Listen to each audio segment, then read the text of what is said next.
Ladies and gentlemen, thank you for tuning into the Wheaton Thunder Sports Network, where we're bringing you live coverage of the 2019 Bob Baptista Invitational Men's Soccer Tournament here at Joe Bean Stadium on the campus of Wheaton College. My name is Abram Erickson. I'm here alongside my partner Don Crowder, and we're excited to bring you tonight's matchup between the Wheaton College Thunder and the St. Norbert College Knights. Soccer teams here tonight, both teams advancing after wins yesterday in day one of the Bob Baptista Tournament. Wheaton getting the win 5-0 over the Wittenberg University Tigers, and St. Norbert getting the win over Elmhurst 2-0. So we're excited for a good night of soccer tonight. It is a damp and breezy one here at Joe Bean Stadium. Flags moving in and out over the stands over on the other side of the field, and we've had rain on and off for the last couple of hours here. So we will see how this one turns out. A little reminiscent of day two of the Bob Baptista Tournament last year, where the game against Ohio Wesleyan actually ended up being rained out and canceled because of lightning. So we're hoping for an outcome that's different from that one. Looks like everything should stay clear, so we should have a clear night of soccer. But we're excited for this matchup. Don? Yeah, Abram, I think both teams coming into this game rolling. St. Norbert off a 2-0 victory yesterday. Junior forward Seth Bolt scoring a brace in that game, so they're going to be carrying that momentum. And, of course, Wheaton College winning 5-0 yesterday, a game that I'm sure for Coach DeClute came as something of a great satisfaction. A team that struggled for goals last year, only a .99% conversion rate, or .099 conversion rate for Wheaton last year. So to open up the season with a 5-goal win at home must feel really good for Coach DeClute. And, of course, we cannot talk about St. Norbert without this offense. Talking about the offense, last season averaging 3.63 goals per game behind All-American Ben Prange, who scored 21 goals in that campaign. Was a superb player for them last year. They come into this season ranked 25th, but they sure have a tough matchup here at Joe Bean Stadium against the Wheaton Thunder, who are fresh off of course, that 5-0 victory yesterday. A game which featured heavily a lot of young players, 4 freshmen getting on the score sheet for that game for the Thunder. So we'll look to see a lot of young faces, a lot of new faces tonight playing in this game, but it's for sure to be an electric matchup between two very talented teams with very talented coaches. Yeah, you're exactly right, Don. And you mentioned, I wanted to go over records. This team, the Thunder team, 10-7-1 last year, 5-3 in conference, and the stat that stands out to me is that 8-0 record at home. Here at Joe Bean Stadium, the Thunder not taking a loss once last year, and that streak stays alive this year as they got the win last night. Over on the other side, St. Norbert finished with an almost stellar, almost perfect record, 17-1-1, losing only their final game of the season with one tie at one point during the season as well. So things that I'm looking for tonight, Don, as you said before, it's that quartet of freshmen that scored 4 goals last night. Missiker Wingate, one of the lone seniors on the team, opened it up last night with scoring in the first half, broke the 0-0 tie with a goal outside the 18 on the far side, and then after that it was 4 unanswered goals by 4 different freshmen. So very, very exciting stuff for the Thunder. They bring back all of their 6 of their top 7 goal scorers from last year, but 4 new faces get on the board scoring goals for them last night. So really, like you said, an electric matchup between 2 very, very qualified teams. So we're really excited for that tonight. Again, if you're just joining us, we're here for day 2, the final game of the Bob Baptista Men's Soccer Tournament here at Joe Bean Stadium on the campus of Wheaton College. Abram Erickson here with Don Crowder, proud to bring you coverage on the Wheaton Thunder Sports Network. We're going to send it down to the field now, where public address announcer Rusty Lindsay will announce the starting lineups as well as the national anthem. We'll see you after the lineup introductions. Good evening, ladies and gentlemen, and welcome to Joe Bean Stadium on the campus of Wheaton College for the final game of the 2019 Bob Baptista Invitational. Tonight's game features the visiting Knights of St. Norbert College, who defeated Elmhurst 2-0 yesterday, and your Wheaton College Thunder, a 5-0 winner over Wittenberg on Friday night. At this time, let's meet the starters first for the visiting Knights. In goal, wearing number 00, a junior from Sussex, Wisconsin, Ben Holtzen. Number 4, a junior from Mount Ora, Wisconsin, Johnny Winkler. Number 6, a senior from Green Bay, Wisconsin, Evan Wadska. Number 8, a freshman from Lindenhurst, Illinois, Andrew Gaetano. Number 10, a sophomore from Appleton, Wisconsin, Mitchell Scholes. Number 10, a senior from Wauwatosa, Wisconsin, Ben Prangy. Number 11, a junior from Waupaca, Wisconsin, Seth Bolt. Number 12, a senior from St. Charles, Illinois, Brandon Diorio. Number 18, a junior from Sussex, Wisconsin, Ryan Firestein. Number 21, a sophomore from Germantown, Wisconsin, Max Sensky. And number 25, a senior from Darien, Illinois, Anthony Masello. Tonight's are coached by Derek Rhodes. And now the starting lineups for your Wheaton College Thunder. In goal wearing number 32, a junior from Kalamazoo, Michigan, Haston Biddlecombe. Number 2, a senior from Savannah Park, Maryland, Misakur Wingate.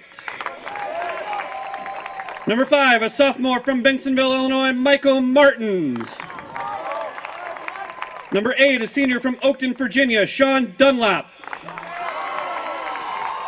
And number 9, a sophomore from Hoffman Estates, Illinois, Joey Sopakiotis. Number 11, a junior from Cornelius, North Carolina, A.J. Moyes. Number 15, a freshman from Magnolia, Texas, Dylan Etter.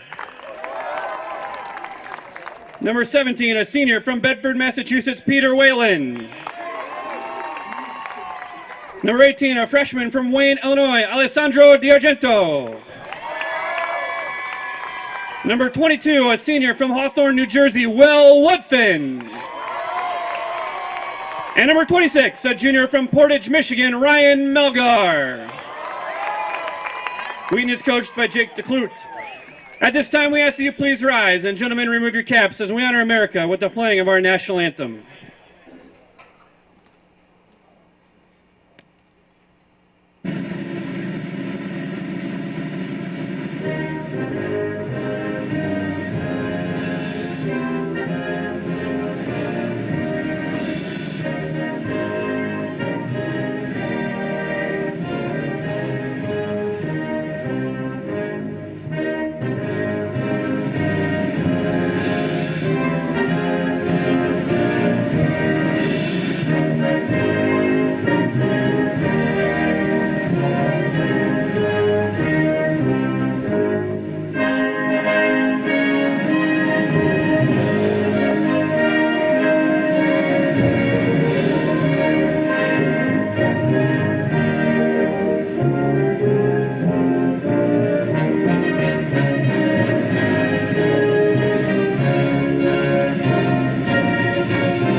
Fans, for your convenience, the concession stand is open and restroom facilities are also available underneath the McCulley Stadium grandstand directly to the west of Joe Bean Stadium. Ladies and gentlemen, welcome back up top. Before we go to kickoff, again, Abram Erickson with Don Crowder bringing you this live coverage on the Wheaton Thunder Sports Network. Thanks for joining us tonight Timothy Financial Council is in what is sure to be an exciting matchup between St. Norbert and Wheaton.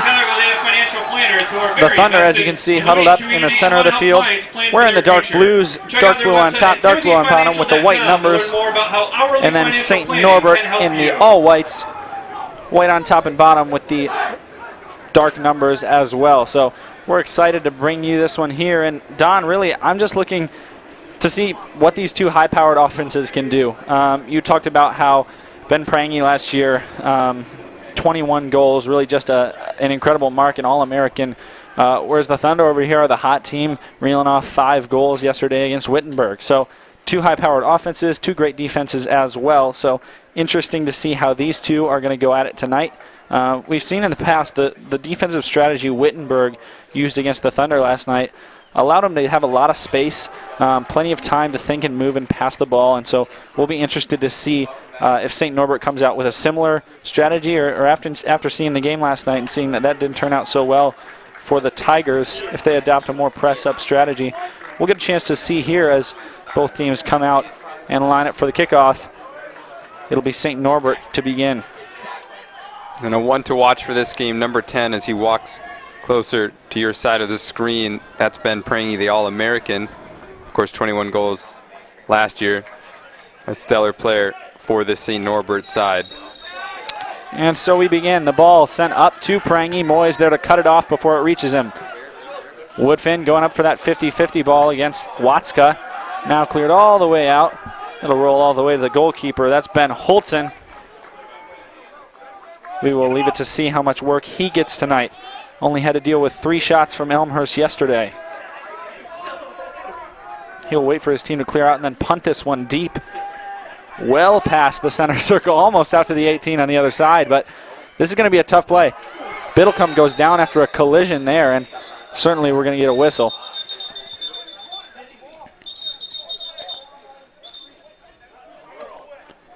And that boot by Holton just setting up a really tough play there as the ball just soared high all the way almost to the 18, like we saw. Collision there between Biddlecombe and a St. Norbert's player. Kind of put in a tough position. He had to come out and make a play on that ball as it bounced once and was already out to that 6-yard line. So not much time here elapsed, just about 35 seconds until this stoppage in play. But Don, some other things I think we're going to need to take a look at. We've got 2 of those freshmen that scored last night are in this starting lineup. Alessandro D'Argento is one that we'll certainly look to watch. He scored the 2nd goal of the other night. Dylan Eder, the other starting freshman, didn't score in last night's game, but had plenty of time with the ball. He was one of those intricate midfielders that Wheaton looked to work the ball through last night, and so he got a lot of touches as well. So interesting to see how those 2 will do. Last night, Coach DeClute played a variety of players. By the time that the game ended, it was almost totally freshmen on the field, and so we'll see if he goes for something like that tonight as well.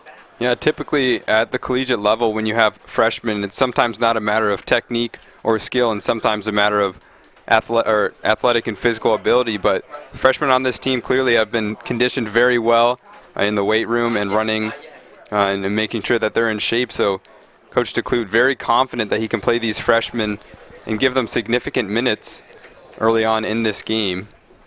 And of course, it paid off.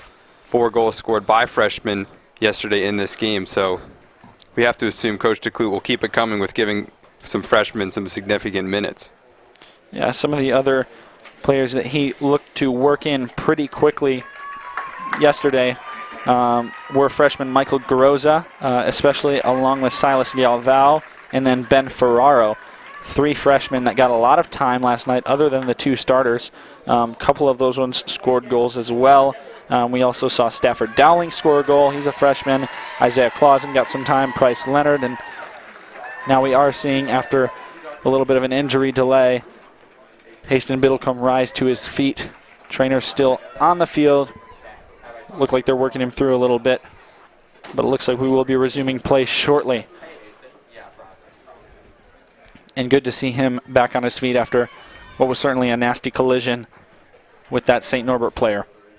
And we're seeing really early on how physical this game is about to be. You said 35 seconds in, we've already got like a pretty significant physical battle going on. We had an aerial ball fought for near this side of the field earlier on in the game. So these 2 sides both well equipped to deal shoulder-to-shoulder battles with each other, and I figure we're going to see a lot of that as the game progresses. Yeah, and these are both big teams. And so we're definitely going to see that play a factor in this game tonight. Here's Biddlecombe will just go short out to Melgar, and we're back underway. Melgar back to Biddlecombe. He will switch the field over to Martins on the far side. Martins, plenty of work last night. Content to switch it over to the other side. Melgar sends one deep. Sapikiotis will give chase, but that one's cut off by Macello. Now Moyes into the middle. Martins give chase, and now a through ball sent up ahead. Chipped off to the side, and that one will be just wide right. It was Michael Scholes, the one here. Let's take a closer look at this one. Nice little chip up there. We had people looking for that offsides call and do not get it. But yeah, we saw really early on right there, waiting for the possession style of football that Wheaton plays, and then he just pounced on it, and a quick through ball allowed a really good chance there for the Knights early on. Masello going back to his keeper, Holtzen, who will just tap it back to him. Woodfin chasing there now, Prangy. Prangy gets it off to this side. He's got Watska. Watska looks to pass it up ahead. That one will be up there towards Scholes. Cut off, and a nice play made by Sean Dunlop, although it'll be Knight's ball with a throw in deep in the corner. Yeah, good cover there by Dunlop to just track over and make sure his man didn't get the ball. Actually, it will look like it'll be Thunder throw in as the rain starts to fall again here. We've got a little bit of a sprinkle coming down.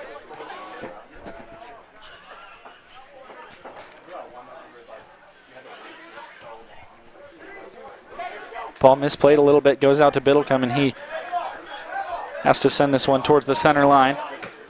Moyes sends it up high. Looks like that one will fall, and yes, that's off the end line, so it'll go back to the Knights. Watska puts this one in, and we see fast-paced play here. Both teams trying to work it in as quickly as possible. Woodfin back over to Eder.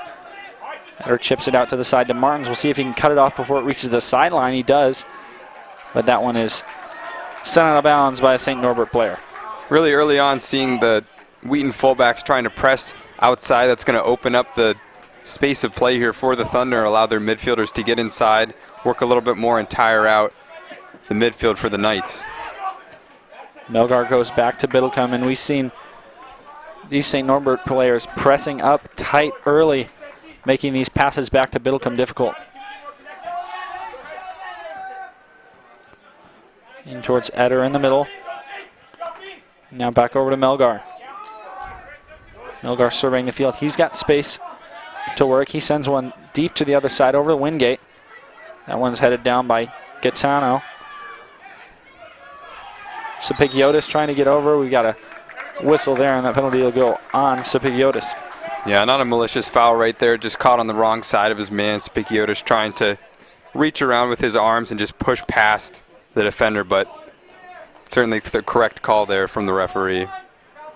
Holtzen will take the free kick here. Again, sends another one deep. That one will make it all the way to the box almost. Eder, the first one to get a touch on it.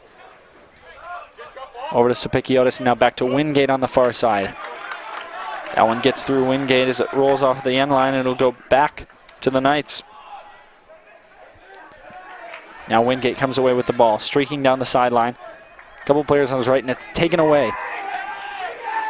Brought over to the other side and racing down the sideline, passing up ahead. Working back and just a little passing it around. Winkler sent it out. Now it gets passed. Just going to send this one out of bounds there. Melgar, the one to do the job.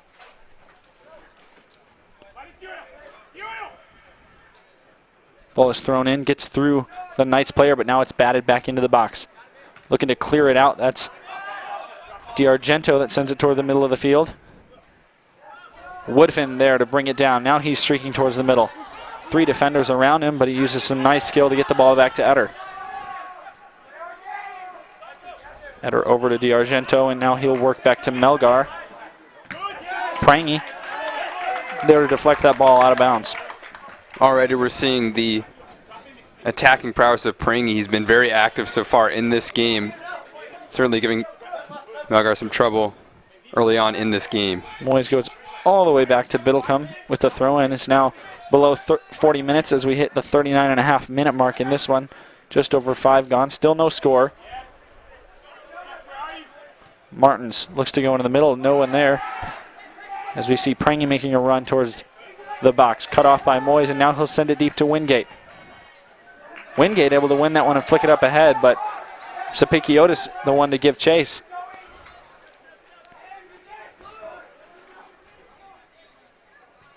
And that one will be out of bounds. It'll be sent back the Thunder way as we look for a quick throw in. Goes into Sapikiotis. Down into the far corner. That pass not able to hit its target. And now we're seeing some quick possession changes here between the Knights and the Thunder. Wingate takes that one away. In the middle to Eder. Moyes making a run up the sideline, and he settles down Melgar back into the middle. Over to Martins. Martins flicks it over to Wingate and then makes a run to the corner himself. Wingate looking back towards the middle. Works it back to Dunlop. Switch the field and get it over to Melgar. Works his way down the right side.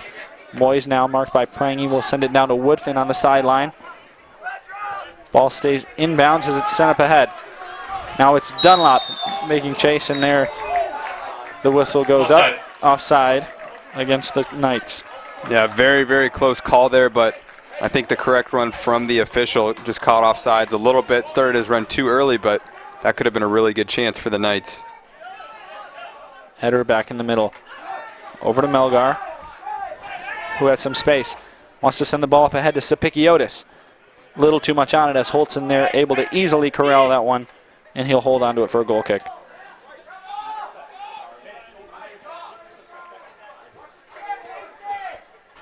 Holtzen, a junior from Wisconsin, 6'4", big frame in the goal. Sends this one deep. Through ball sent up ahead, looking for Scholes. But again, that one goes out of bounds. And all right, tonight we've seen a lot of passes not connecting with their targets. Could be the turf. It's a little wet. The player's not able to keep the ball under control. Yeah, we talk about Holtzen, big frame, big guy sending the ball down the field. That's such a key thing to be able to do, especially as a goalkeeper. It's basically you got a free kick every time the goalie has the ball. This one's set up high and will be far off the end line, sailing over the fence in McCully Stadium. 36 minutes and 45 seconds to go in this one. The first half here, if you're just joining us, it's the Wheaton College Thunder versus the St. Norbert College Knights here in the final game of the Bob Baptista Invitational here at Joe Bean Stadium.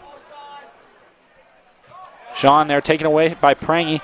Prangy looking to streak ahead. He's got a couple players in front of him. He'll cross it into the box. Headed out. Nice job by Melgar to clear that one.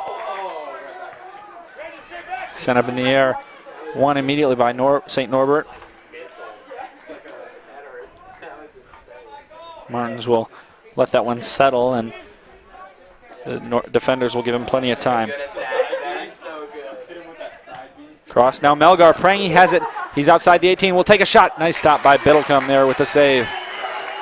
Yeah, quick turnaround of events there, as you can see on the replay. I think Melgar meant to touch this one outside, but that's going to go right into the feet of Prangy. That's a real good chance that the All-American really should have put away, but Biddlecombe down to ground early and a great save to deny Prangy. This one comes right back to DiArgento, and now Wingate. Wingate not able to keep the touch close to his body, but Eder recovers it, and now we'll go back to Melgar. Melgar sends one up ahead, looking for Woodfin. This one's sent high up in the air by Watska. Melgar wins that one down. There was some contact there. Sounded like the Thunder side wanted a whistle, and now Wingate not able to handle the pass from Eder.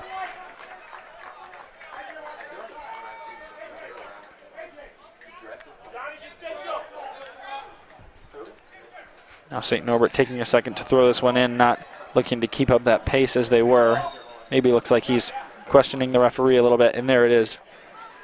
Turns out they'll set this one down, and rather than a throw-in, it'll be a free kick. Yeah, cries of handball earlier as Wingate just couldn't quite get around to controlling that ball, and it goes off of his arm. Now a good free kick for the Knights. Sending this one all the way out towards the box, touched first by Eder. Gets past him, look to send it into Frangy. Melgar makes a good contest. Back inside the box, and now another whistle. This one will go towards the Thunder. We'll see who looks to take this one. I think it's going to be Melgar who will send it over to the other side to Dunlop. Yeah, really good decision there from Melgar. Just going short. No reason to bomb it up the field. You want to keep possession. You want to take it early. You want to take it quick. You want to make sure that you can find feet instead of gambling and trying to play it up to your forward. Nice touch by Watska, who's able to deflect that one from going out all the way to Wingate. Dunlop comes back over to Melgar. Sends it up to Whalen in the middle. Whalen getting one of his first touches of the night. Now it's sent up to Wingate. Wingate on the outside. Gaetano giving chase. Wingate. There's contact there, and let's see if we Thunder, hear a whistle. corner kick. It's going to be a corner kick. But once again, seeing evidence of that physical play that you talked about earlier, Don. Yeah, I'm not sure what happened there. Looked like the ball got away from Wingate there, but he was able to play it off of the St. Norbert defender. Good job winning the corner. D'Argento will be the one to take it. We'll see here what he opts to do. Has a couple players stacked up towards the near post.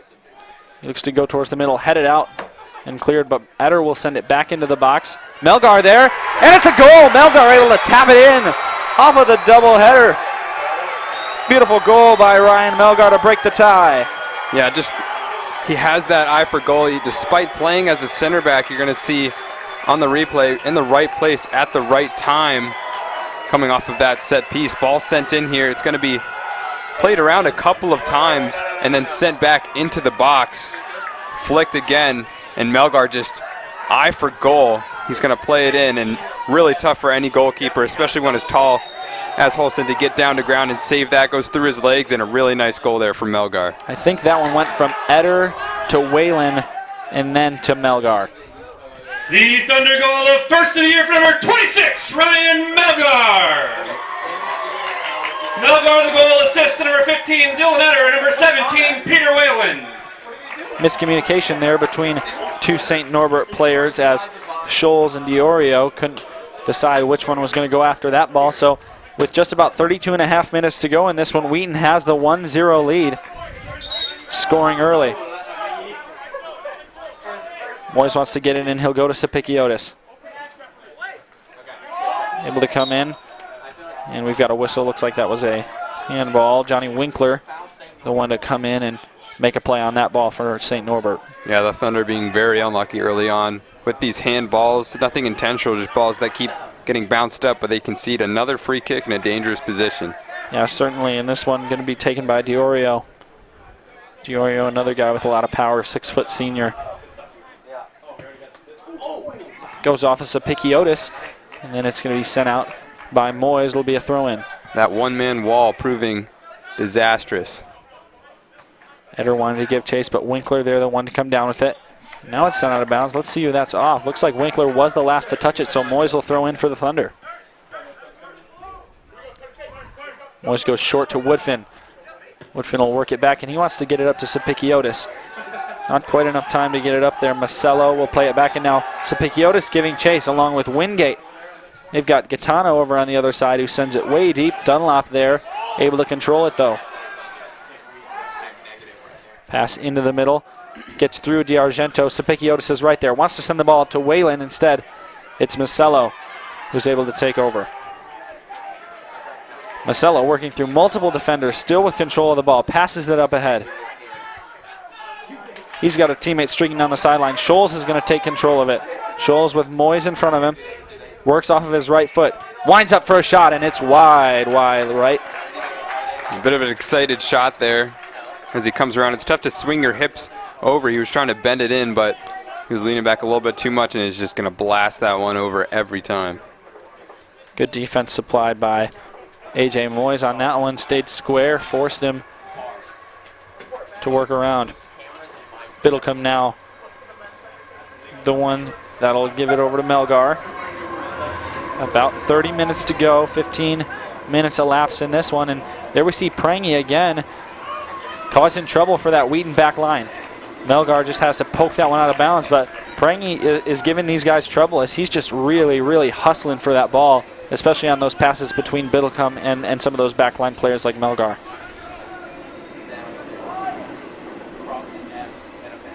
Rain is still coming down steadily in a sprinkle here. Throw in towards the box, and no one able to make a play on that one as Biddlecombe just rises up for the easy two-handed grab. Yeah, we talk about Prangy. You don't score 21 goals in a season and have them all be pretty long shots. A lot of those goals, I'm sure, came from scrappy bits of play where he came at the defenders and got the ball in a really good position. And already we're seeing him terrorizing this Wheaton back line and giving them a lot to work with. Moyes up ahead to Sapikiotis. Ball poked away by Macello. And now Moyes goes down. There's a foul, and he'll start a break quickly. Woodfin now working on this side. Goes into Whalen, who will chip it back out. A through ball ahead to Woodfin. Woodfin crosses it in off Sapikiotis. Wingate there inside the box, and I think they're going to get Wingate on the foul there as he got a little physical with the St. Norbert defender. Let's see it. Yeah, we got the cross coming in, and Wingate is just going to physically come in right here. And I'm not sure what the referee saw in that. I saw a lot of shoulder-to-shoulder action, maybe coming from behind a little bit, maybe extending the arm, but nonetheless, we're going to have a free kick coming out for the Knights. Again, this one's sent very deep. Eder there, able to receive it. Woodfin working, and gets a nice job sending this one back. Now Sapikiotis is going to get out there. Goalie is out of the box, and this one's sent up high. He's going to have time to recover, but he came out a long ways from his line. Whalen goes down. No whistle as Sensky working with the ball. Sapikiotis giving chase as Holtzen sends that one away. 2 Wheaton players there. Martin's the first one to get a hat on it. And now Melgar will try to send that one up ahead. He does, and it'll ricochet back towards the middle where Sensky will send it over to the far side. Martins and Wingate both working for the ball over Bolt. Bolt goes back into the center to Winkler. Winkler over to Diorio. Diorio a pass inside to Sensky. Sensky back over to Winkler. Now Winkler will get it out to the near side to Watska. Watska's going to send a cross into the box. Headed up and cleared out. Now Whalen tries to get it back to Moyes, which he does. He'll send this one up. Sapikiotis there to win that ball, but takes a long touch and it's taken away by Watska. Macello working up. Nice job by Moyes to step into the passing lane there. Moyes gets it back to Whalen. Whalen goes down, and there's a whistle. As Macello, we'll see. Looks like the referee will give the yellow card to Macello, and he's continuing to argue here. Let's see where the contact came from. Anthony Macello. You're just going to see a needless foul right here. Whalen's just going to pass it out and flattened there by Macello. Nothing doing there. And the yellow card going to come out here for Macello, who's been very good so far for the Knights, but an early caution for one of their star players, one of their captains. And they call it a caution for a reason. He's going to have to play a little bit more safe for the rest of this game. He's a big player with a lot of skill, starting over at center back. So that's going to definitely affect the game script now that he's going to have to be a little bit more careful. Moyes will take the free kick. He'll send it over to the other side of the field to Dunlop. Now Dunlop will work his way in. Sends the ball into D'Argento. He's got Sapikiotis in front of him streaking, but he'll go out to the right side to Woodfin. Woodfin sends a cross inside. And there's Peter Whalen to finish it up on a beautiful cross. Puts it into the net. Holtzen never had a chance. And what a goal. What a team goal here. Lots of patience in the build-up here.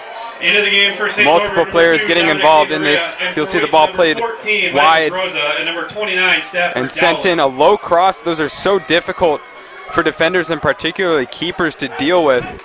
And Whalen, once again, right place, right time. He's a proven goal scorer. He's a born goal scorer, getting on the goal sheet here, his first goal of the season. And he's going to put the Thunder up 2-0. He will step off the field along with Wingate, now with a 2-0 lead with 27 minutes to go.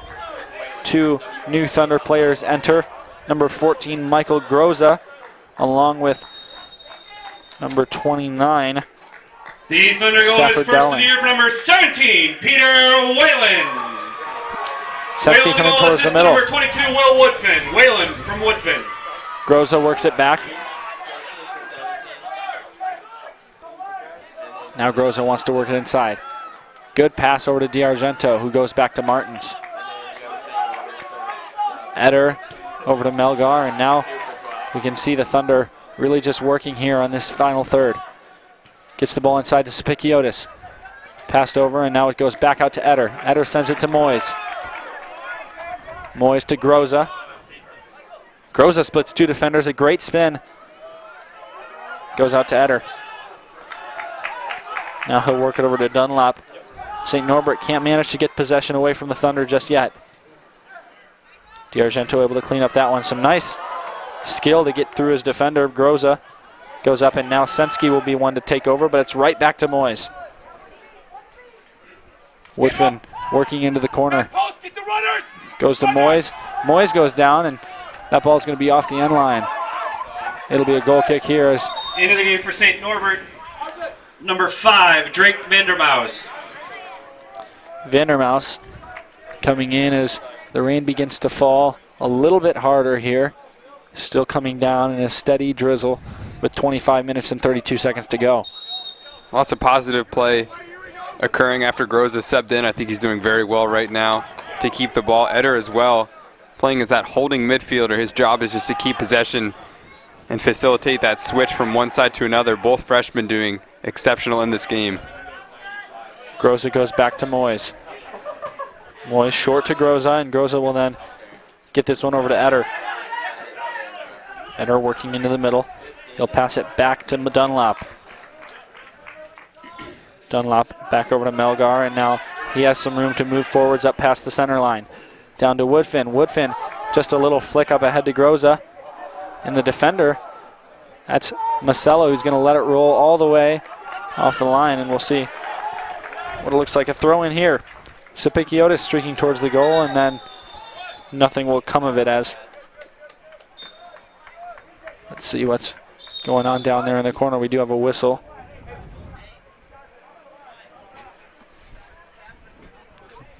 To see, like, the referee is going to come over, and they're going to have a little bit of a chat. Woodfin's got the ball in his arm as if he's ready to throw it in here. Yeah, not quite sure what's going on with this, but we did see Masillo on that yellow card being a little bit more cautious to take that tackle, so already that game script being affected here. And Masello's back over talking to the referee again.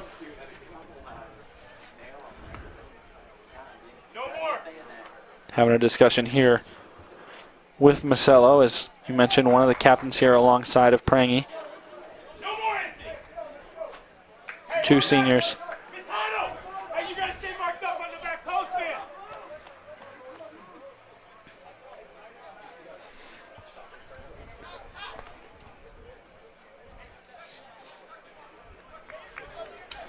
And so we'll resume play here. Woodfin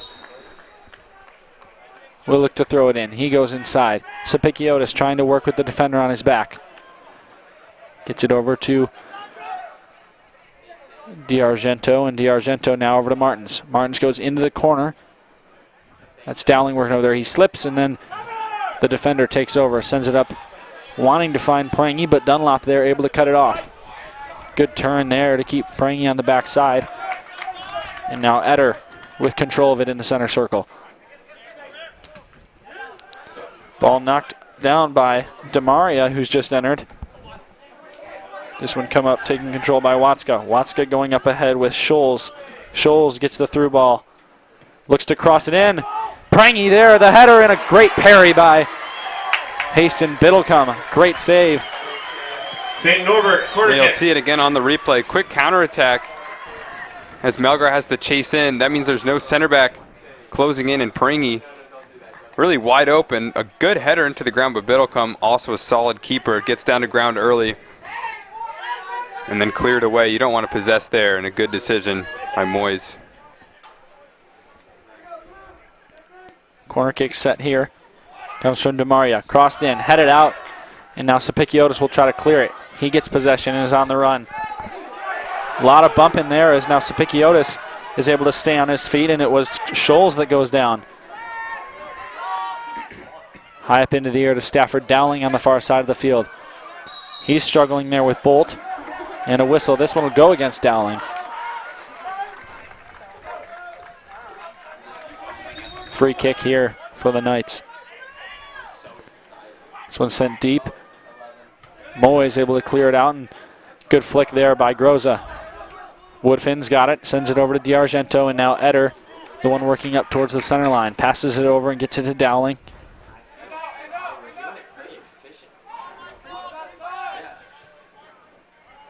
Ball goes up to Sapikiotis. Wants to send that one out on the far side to Dowling, but he can't quite get there, and we'll let it roll out of bounds. Yeah, Sapikiotis just too excited there to try and get the attack going. Probably should have tried to possess a little bit, but you can't fault him for trying. Sapikiotis providing some really tight defense there on that play as he was going after the ball, and you see the flag go up and it'll go over to the other side. Thunder will take over. Melgar working across the field down to the near side with 21:45 to go. 2-0 lead for the Thunder as that ball goes all the way back to Biddlecombe, who will just kick it out to Melgar. Melgar sending it up. There was Macello, the one that sent it over to the other side. Groza, as well as D'Argento trying to get in there and take the ball away, but it'll stay with St. Norbert as Vandermaal is the one now to bring it over the center line. Vandermaal splits between two defenders. Looks to pass it off to the far side. Now it's going to be over in the corner to DeMaria, but that one will roll off the end line, and we'll see 3 new subs Into the game for the Wheaton, Thunder. number 19, Wes Bavard. Number 24, Silas Galvao. And number 37, Ben Ferraro. So we see Galvao, Ferraro, and Bavard step in. 3 freshmen. Galvao, a goal scorer from the other night. Beverton and Ferraro both adding key minutes during the game against Wittenberg. Bavard will be the one to take the throw in over in the corner. And several freshmen now on the field, just like last night for Coach DeClute.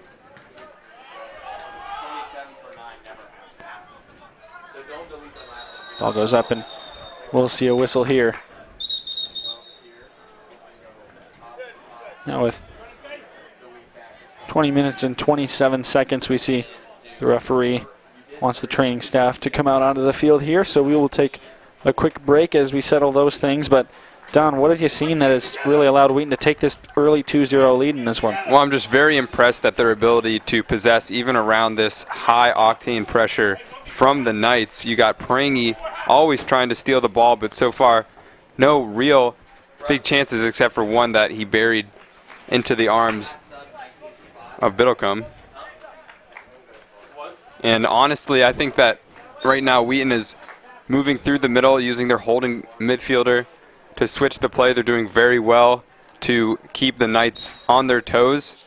And I think that as we see this game go along, it's going to depend on which team is more fit, who can keep to their game script better. This one going out to Prangy. Prangy's going to send it way out ahead. He's got some open space.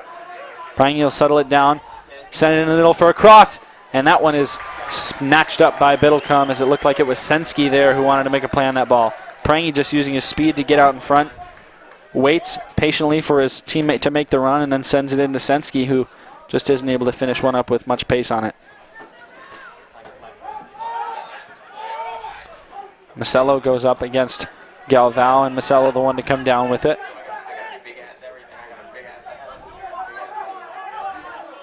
Macello into the middle. Knocked down, and now Sensky, the one with it here. Galvao, a nice job to gain possession again, and we'll send it into the middle to Dowling. Flicked up, now Galvao with it. Sends it towards the middle. D'Argento giving chase, but that one will roll all the way to Holtzen, and he'll tell his team to clear out here as he looks to maybe punt one away. Yeah, really positive right now from the Thunder. A lot of times when teams go up 2-0, they can be a little bit complacent, but not changing their game script at all. The Thunder being just as consistent as they have before they scored any goals. Works inside. Prangy on the left. DeMaria working inside. He's swarmed and taken away by 3 defenders. Ferraro the one that comes up with it. Ferraro now streaking. He's got plenty of space in the front of the field. He's got Dowling ahead of him. He had to wait up to avoid the offside call, and that made him hesitate just a little bit there, so Watska was able to get it back to Holtzen. Yeah, Ferraro maybe took one too many touches there. Good bit of skill, but you got to get the ball out sooner for your attackers. Ball comes down, and it's out here for Scholes. Scholes goes down, and that one will roll off the sideline. So the Thunder, let's see if who had the last touch. It looks like it will be a free kick here. Done. Yeah, I think that was a bit of a free kick. He's going to judge that a trip and another dangerous direct free kick here for the Knights. Yeah, this is Winkler lining up behind this one. We see a lot of Knights players stacked over on the 18. Got a couple are going to make a run. They're going to look to cross it in. Prangy, another header in this one, swallowed up once again by Biddlecombe. You're going to see it on this replay. This is a beautiful ball sent really deep into that box, and Prangy doing so well to free himself up, but just not able to get a good header of the ball on that after a really good chance. So we've seen Prangy be active near the goal a couple of times already early in this one, yet to find the back of the net. Sent up, streaking down the sideline is Bavard. He flicks it up, and now that'll be D'Argento, who wanted to make a play on that one. Instead, it gets sent into the stands by Gaetano rather than go off the end line for a goal, for a corner kick, excuse me. Yeah, really good by D'Argento. Tough possessive choice there, but he does keep possession for his team. Crossed in. Galval wanted to get a leg up to it, but just couldn't quite stretch high enough to keep that one in. No touch there. Into the game for St. Norbert, number 23, Caden Etzel. Etzel will come in for Scholes, and he'll stay on this near side. Let's see what Holtzen opts to do. Looks like he's going to set this one down. We've seen plenty of booming kicks from him go well past midfield. This will be another one. Whistle here, and another free kick. It looks like Prangy able to draw the foul on Melgar. What do you think about this one here, Don? Yeah, I'm not sure about that. Second one, definitely a foul, but, you know, originally there was a body going to ground on Wheaton's side. So yeah, I feel like if you don't call that one, you don't call the other one. And now the Knights, again, very threatening position here with this free kick. They've been very deadly early on in this game. Watska on this ball, he can really send them in, and he might go for goal here. Yeah, this one. Let's see, just a little chip shot. And that one's flicked up over the goal. Not able to see exactly who got the touch there. Let's see if we can catch it on the replay. Ball sent in, as you can see in slow motion. I think that was number 11, Seth Bolt. After getting it down off of his chest, he just couldn't get anything with power on it and sent it well over the crossbar. Yeah, pretty disappointing free kick, especially in that good of a position. You really want to send it a little bit higher, or if not, just go straight for goal. I think he was close enough to really have a legitimate shot at trying to get it past Biddlecombe there. Ball goes back to Masello. Masello working with Dowling on his hip there. Eder able to cut it off, and now he wants to start a break. Good tackle there and taken away, but it goes right to Bevard.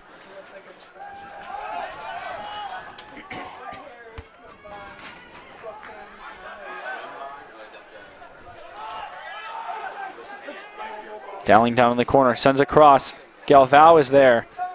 He's held up by an opponent. Gets sent out to Moyes. Moyes sends a chip in, and no one there to finish up on the run. D'Argento was the only one in the area. Holtzen just able to fall on it. Yeah, a weird ball here for Holtzen to come out on. It's going to fall really short of the intended target, but having to go down onto his knees, sort of a tough save there. You have to imagine that could have been a decent opportunity there for the Thunder.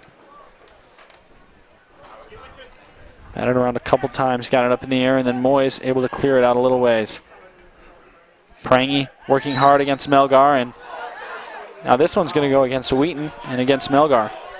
Lots of frustrations here about these foul calls, but I have to say most of them have been very good calls. It's just a physical battle, and Prangy, the type of player that likes to draw fouls. He's very physical, very athletic, and once again the Knights very threatening here with a free kick. It's Bolt. He'll be the one to take this one, and he's again setting up multiple players on a wall here. And 2 goals yesterday in their victory for Bolt. We've seen a lot of tussling going on that line as players just jockeying for position. Referee going to go over and speak to one of his colleagues over on the other side. 13 minutes and 32 seconds to go. Wheaton with the lead 2-0 if you're just joining us. Coming off of goals by Peter Whalen.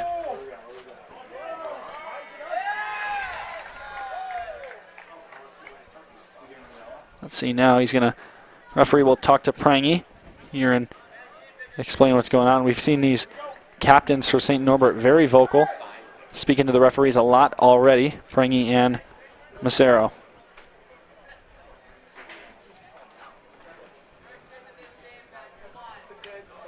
Yeah, the referee here just making sure that he's got the game under control. You don't want to get to a situation where players are flinging themselves at each other. So if he has to take the extra time to explain how he's going to ref this game, it's a good thing. That one goes straight into the wall, and now Melgar able to get that one out. That ball will go off to the side, and it'll be a corner here. See, this one just sent immediately. Looks like it was into the leg of Dowling. So for the second time, free kick directed right at the wall by St. Norbert. Yeah, nice tricky option to go under the wall, but didn't pan out for him right there.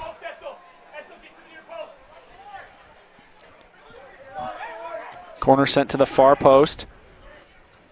Headed there on a great save. And Biddlecombe able to come down with the ball. And, man, that was just incredible.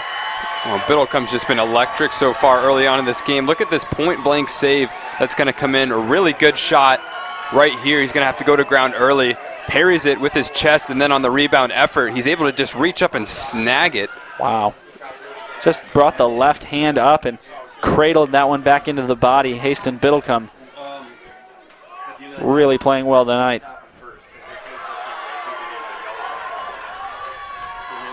"12 minutes and 24 seconds to go. Eder looking to push the ball ahead. Over to Ferraro. Ferraro now up ahead to D'Argento. D'Argento passes up to Dowling. Dowling's got some space in front of him. Let's see if Macello can get over. He does, and so Macello able to take it away along with Winkler.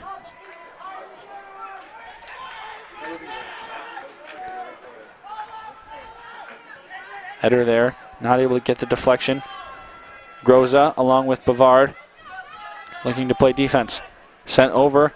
Moyes, a nice stop. Not able to let that ball go through. Here's Galval. Galval pushes that one up ahead. Comes over to Ferraro. Ferraro just one defender in front of him, able to use some skill to get past him, and now a couple defenders recover. Dumps it back down to Groza. Ball flicked up in the air by Winkler, and now brought down by Bolt.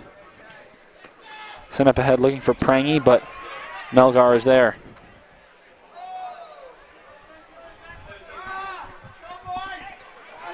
Over to DeMaria. Bavard, they're taking it away. Now back over the center to Sensky. Now looking to make a run are the Knights. Sent in to the box, but that one will bounce harmlessly over the end line as we see two new substitutes coming in. Austin Pack for the Thunder. Number 17, Lucas Rojas. For Wheaton, number 4, Austin Pack. Pack will come in for Moyes, and Rojas looks to be replacing DeMaria. Now Austin Pack checking into the game his first minutes tonight. Really fun player to watch. Very shifty, very agile on his feet. He'll be deployed up here on the right-hand side for the Thunder. And a whistle here. That one will go against D'Argento, it looks like.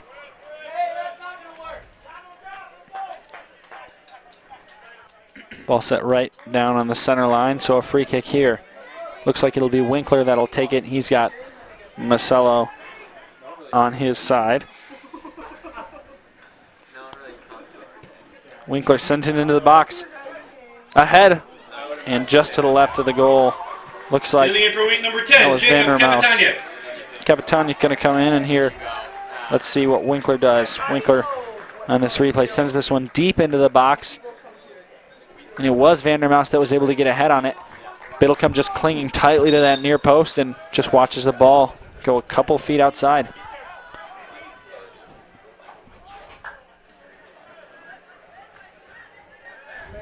Ball coming back and now sent all the way up ahead. Winkler brings it down. Eder streaking in from out of nowhere to take this one. Going over to Ferraro, and now Dowling. Dowling has it with Winkler giving chase. He's hit there, and this one will, let's see if the referee is going to give the caution here. Yeah, good foul, good tactical foul there, and that's why the yellow card is coming out. Dowling had clear skies ahead of him and then it's brought down. That's typically going to result in a yellow card here. And the referee so far tonight been very vocal about not wanting this to devolve into a physical skirmish rather than a game of soccer. So he's going to book another St. Norbert player tonight. Wheaton with a really good free kick chance right now. 9:16 to go in this first half. 2-0 lead for the Thunder. St. Norbert's number 4, Johnny Winkler, has been cautioned. Bavard standing over along with Dowling. Dowling sends this one curling deep into the box. Kapitanic tries to get a head on it, but it's cleared out by a defender. Pack sends this one up in the air, and Bavard will give chase along with Bolt. Bolt able to come through and get that one. Working it up ahead. Eder providing nice defense, trapping the ball up against the offensive player's leg. A tackle there and a whistle.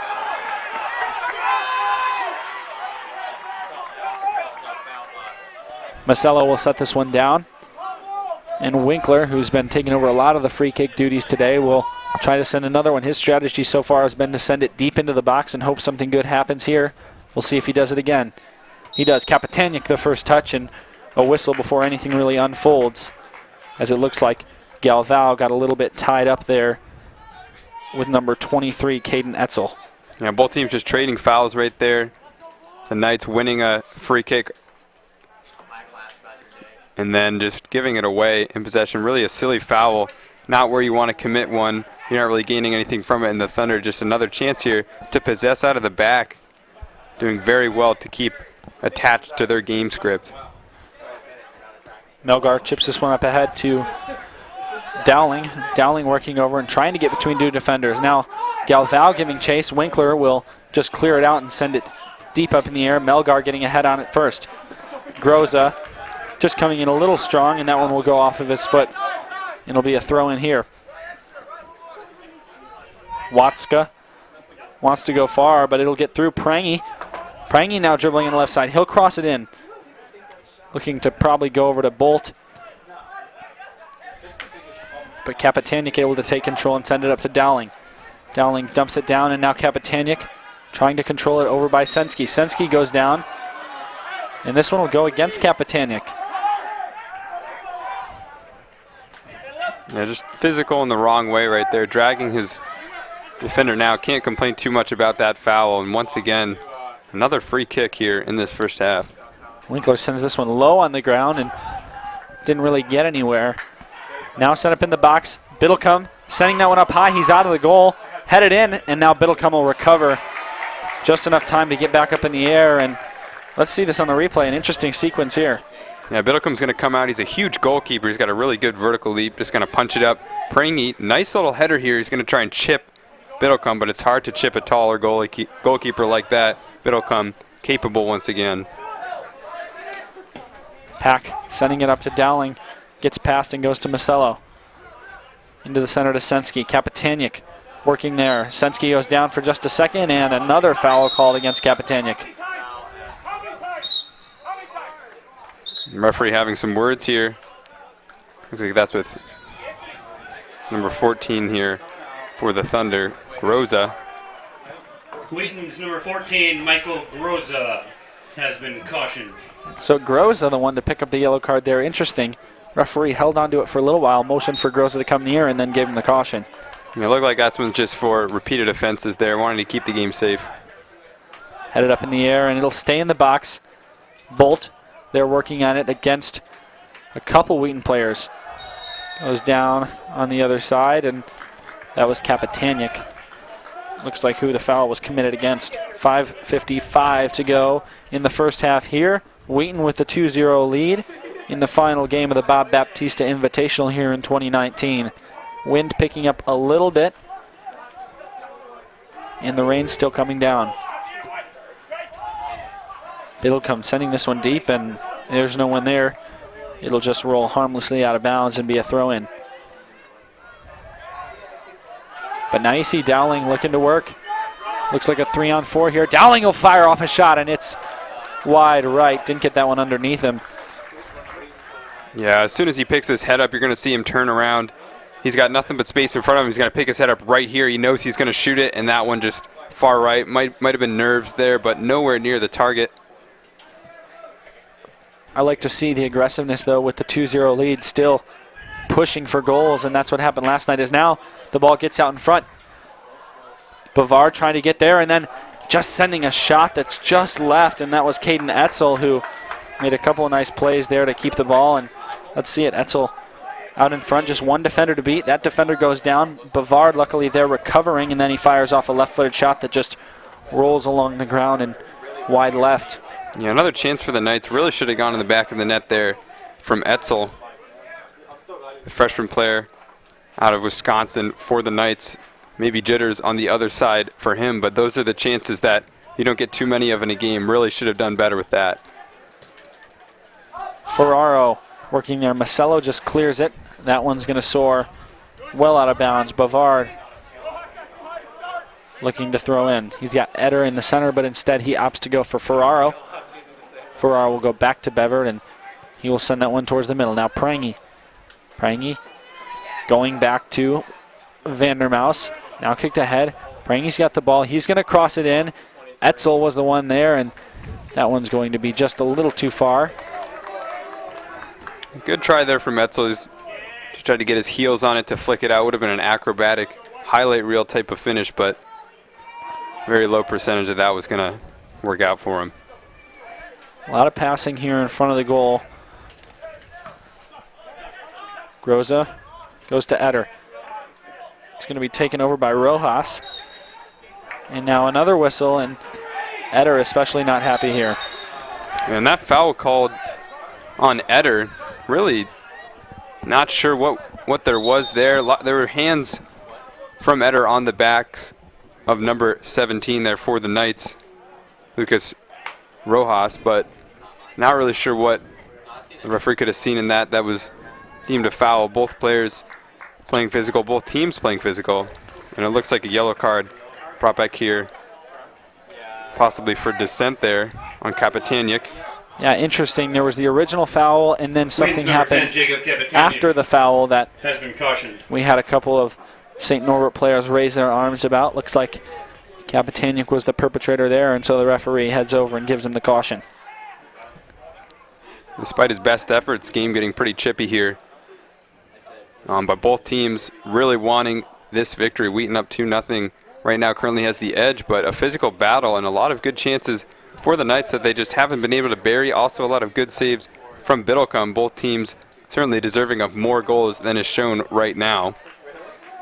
Yeah, and these are just two successful teams, two great programs, as well as two physical, big teams. And you add all those things in together, playing for the Bob Baptista Invitational tonight and wanting to be the team that goes out undefeated. This one's sent in deep.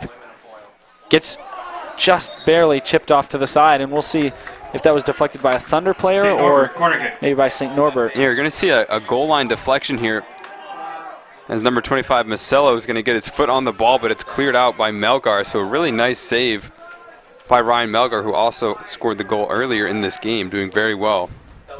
Cross sent to the far post. That one just a little too far. Bavard got a foot on it.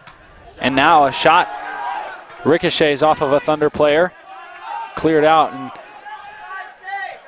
now Thunder really just want to get this one out of the final third of the Knights.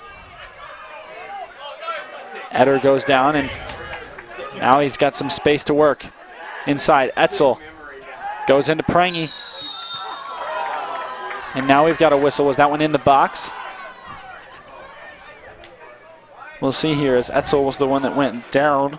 And it looks like it happened just outside of the box. We can see it on the replay here. Etzel moving inside a shifty player is going to get clipped right outside. That's the foul the referee's going to call. Very, very dangerous free kick right here. We might see number 5 here for the Knights. That's Watska. Might try to go under the wall again. This is where a lot of those efforts happen. The wall gets a little bit excited, tries to jump, tries to block it, and that's when a very technical player can slot it under their feet, and it'll go in pretty much every time. 4 players here, and he does go under the wall, but Biddlecombe able to fall on it, and that one just split the goal in half, and really Biddlecombe didn't even have to move. Yeah, Biddlecombe has had a very standout game tonight, but right there really didn't have to do much except go to ground. Still a lot of pace on that ball, and terrific save. Minute and a half to go. We're now down below 90 seconds in this one. Pack here, working to pass this one in the middle to Eder. Eder going over to the far side. Bavard. Bavard into the middle. Groza will send it up. He's got Ferraro streaking down the sideline, and now that's Dowling that's inside the box. He gets knocked down, but no whistle. Taken away by Winkler. Winkler's got space in front of him. He'll pass it up ahead, looking for 1 minute remaining in the first half. 1 minute. Pack tries to track it down and does a nice job of keeping it in bounds. Galvao works on it. Little spin there from Winkler, but it goes back to Pack. Little time to settle down here for the Thunder with just 45 seconds to go. Groza working inside. Left-footed shot. It's going to go right past the goalie, and a beautiful shot in the lower corner for Michael Groza, who gives the Thunder a 3-0 lead with just 43 seconds to go in this first half. Oh, just the best possible ending for this first half. Only 43 seconds in this game. You see he's going to pick it up. Nobody in front of him. From far out, he's going to go low here and just drill that right into the back of the net, into the corner. And an unassisted goal. Holtzen 6'4", really tough for taller goalkeepers to get down to ground early. Groza sees that. He's going to play it on the ground into the corner, and a terrific finish. And now The Thunder goal, his second of the year for number 14, Michael Groza. Groza, unassisted. Now working ahead, still looking to attack. Dowling goes out to Galvao. Galvao working here, wants to cross it in. Nice tackle there by the St. Norbert defender. 20 seconds to go. We'll see if the Thunder look to make a push here.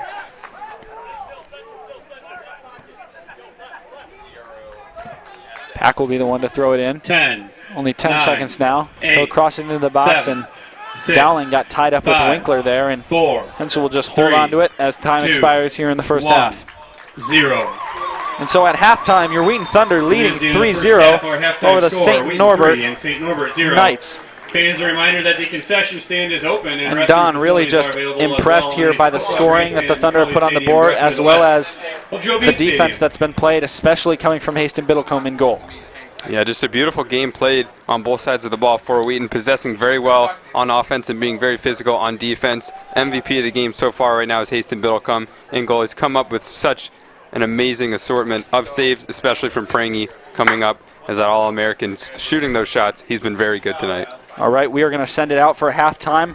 Stick with us, and we'll be back in just a couple of minutes as we look to resume the second half here of the final game of the Bob Baptista Men's College Invitational here at Joe Bean Stadium on Wheaton College. We will see you in a couple of minutes.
Every day, as students attend chapel, meet friends for lunch, or raise their hands in class, they encounter the Wheaton Fund at work, ensuring the excellence of their Wheaton College experience. Because of the Wheaton Fund. Because of the Wheaton Fund. Because of the Wheaton Fund. Because of the Wheaton Fund, Wheaton students receive a Christ-centered liberal arts education, led by world-class faculty, preparing them for a variety of kingdom vocations. Because of the Wheaton Fund, all Wheaton students can grow in their faith through chapel, small groups, and real-world ministry experiences. Because of the Wheaton Fund, students can participate in a more holistic Wheaton experience through extracurricular activities such as clubs, athletics, student government, and more. Because of the Wheaton Fund, students get to live, learn, and play in world-class facilities. Everything from light bulbs illuminating late-night study sessions to lab equipment fueling discovery in Myers Science Center. It is made possible by the Wheaton Fund. Because of the Wheaton Fund, the total excellence of a Wheaton education is made affordable for all of our students. And that's only possible when family, friends, parents, alumni give generously to the Wheaton Fund. Because of you, lives are being transformed each and every day on this campus. People that will lead society and serve the church in the next generation. Because of the Wheaton Fund. Because of you.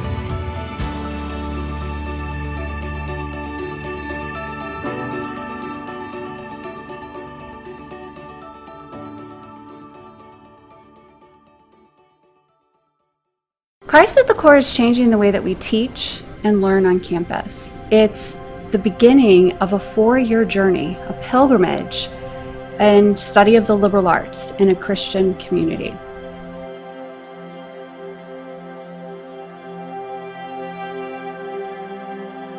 The first time I heard about the core seminar was in my spring connection of my senior year. So what really stood out to me was what they said that went along the lines of, in order to know your career, you first have to know your identity.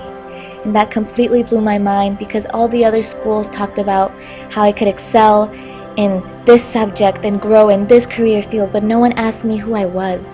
Through the seminar and through my professor, Dr. Keith Johnson, I've learned that being a student is a vocation, it is a calling. The Lord has placed me here and my classmates here for a reason. The first year seminar is really built around introducing what we mean by Christian liberal arts, and that is not just to study that, but to actually do it. As we read texts, think about great ideas, refine our writing, make arguments, listen respectfully to students that differ from one another. So homework wasn't a chore. I engaged deeply with the readings because I wanted to come to class with an insight to share and ready to learn from the students around me. It was an exciting opportunity, and I felt valued as an individual with the things that I could share with the classroom as well as learn. The Christ at the Core and Advanced Integrative Curriculum is important for our students because it gives them an unparalleled opportunity for critical inquiry and to understand how their academic engagement informs their faith, and also how their faith informs their academic engagement. It's really cool to be in a class that is just combining two very different disciplines, being taught by two different professors, Dr. Townsend just in the Department of Natural Sciences, and then Dr. Barwigan in Christian Formation and Ministry Department, but then seeing how they interact so beautifully in class and how they really just build on what each other are saying. Students are getting expert knowledge in two very disparate disciplines, and that they're now having to learn how to integrate this. Right. So it teaches them from a liberal arts perspective how to not only take kind of these silos of content and learn it, memorize it for a test, but to see that everything that they're learning contributes to one another.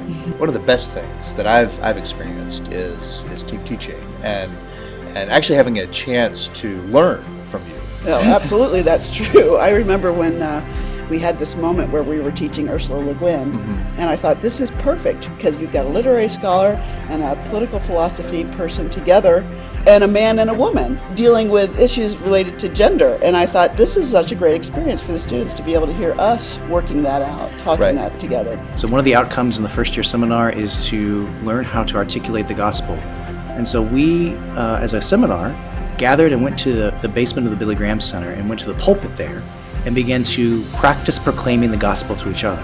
It was fun to do it together, to hear each other as we were learning better how to communicate the truth of Jesus Christ.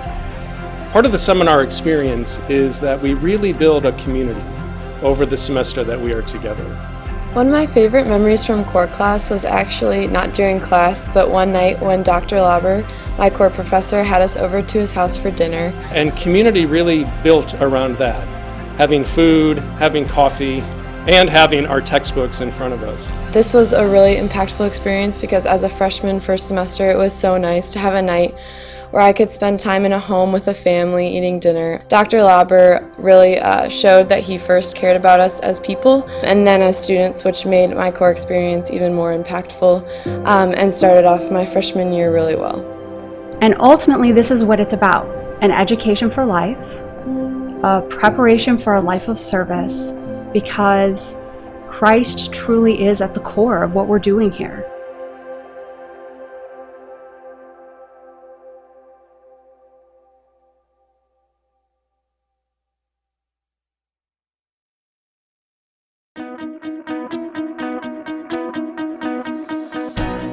I think a lot of today tries to emphasize how much you need to be the individual and how much you need to kind of have your plan set out for you as soon as you reach the end of high school. Vanguard just kind of popped out of nowhere, and the idea of a gap year, spending it in the woods, and I felt like I just needed to take some time away from the kind of rigorous academic world just to kind of recenter myself. I feel like this is probably one of the best decisions I've ever made, was to take a gap year.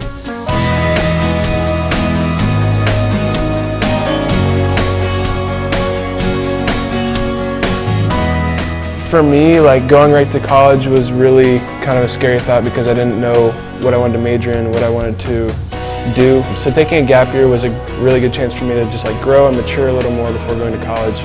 Once a month we would have professors from Wheaton come up and run a seminar, and those were exploring big questions of faith or big questions that millennials face. Also, just the Vanguard community itself is really tight, and we became kind of like a family. I'm very thankful for these people who are willing to push me, but just care for me so deeply, and definitely I think something unique to this place, to Honey Rock, and to Vanguard as a program. Basically the whole year was one immersion trip, being here in the Northwoods and interacting with the local community here. Another was going to the Dominican Republic. It was learning and delving deeper into my faith, but without grades and without this pressure that I've always felt to perform. And I think having the opportunity to learn in such an intimate setting has influenced me in a really positive way. I think what Vanguard does is it helps you to really discover your true potential and help you to kind of define your own calling. It's a year of your life, yeah, and you might think, oh, this will set me behind all my friends, but it won't. At this stage in life, you're still so young, and there's still so much time to explore the world and to see what you want to study, and you'll have your 4 years of college, but you don't need to rush into that. The person I am now compared to the person at the beginning is different in a lot of ways, but probably one of the most important ways would just be less anxiety about the future and more of just present-mindedness and openness to what God is doing and what His plan is from here. Yeah, I definitely think, looking back on it, taking a gap year and doing Vanguard was the best decision of my life.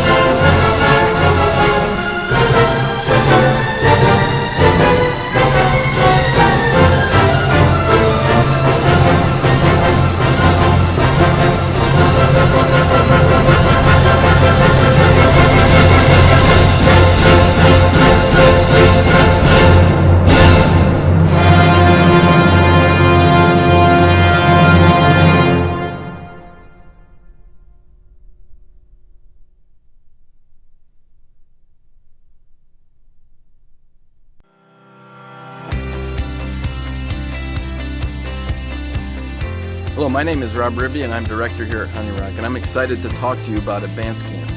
Advanced Camp is one of the most unique and powerful programs at Honey Rock, and it is at a critical time for young people between junior high and high school, and helping to equip and prepare them to manage that significant transition. It's a 3-week program that has a wilderness trip, some significant in-camp experiences around our activity areas and Bible studies, and then thirdly has a significant service component. The whole goal of the program is to prepare them and help them understand who they are and how they can stand for Christ and live in healthy and whole ways as they enter the significant years of high school. I think it is one of the best investments you can make at this important time in their lives. We hope to see you next summer. God bless.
Ladies and gentlemen, welcome back inside Joe Bean Stadium here for the second half of this matchup between the Wheaton College Thunder and the St. Norbert College Knights, here as the nightcap and final game of the two-day Bob Baptista Invitational here, the men's soccer tournament.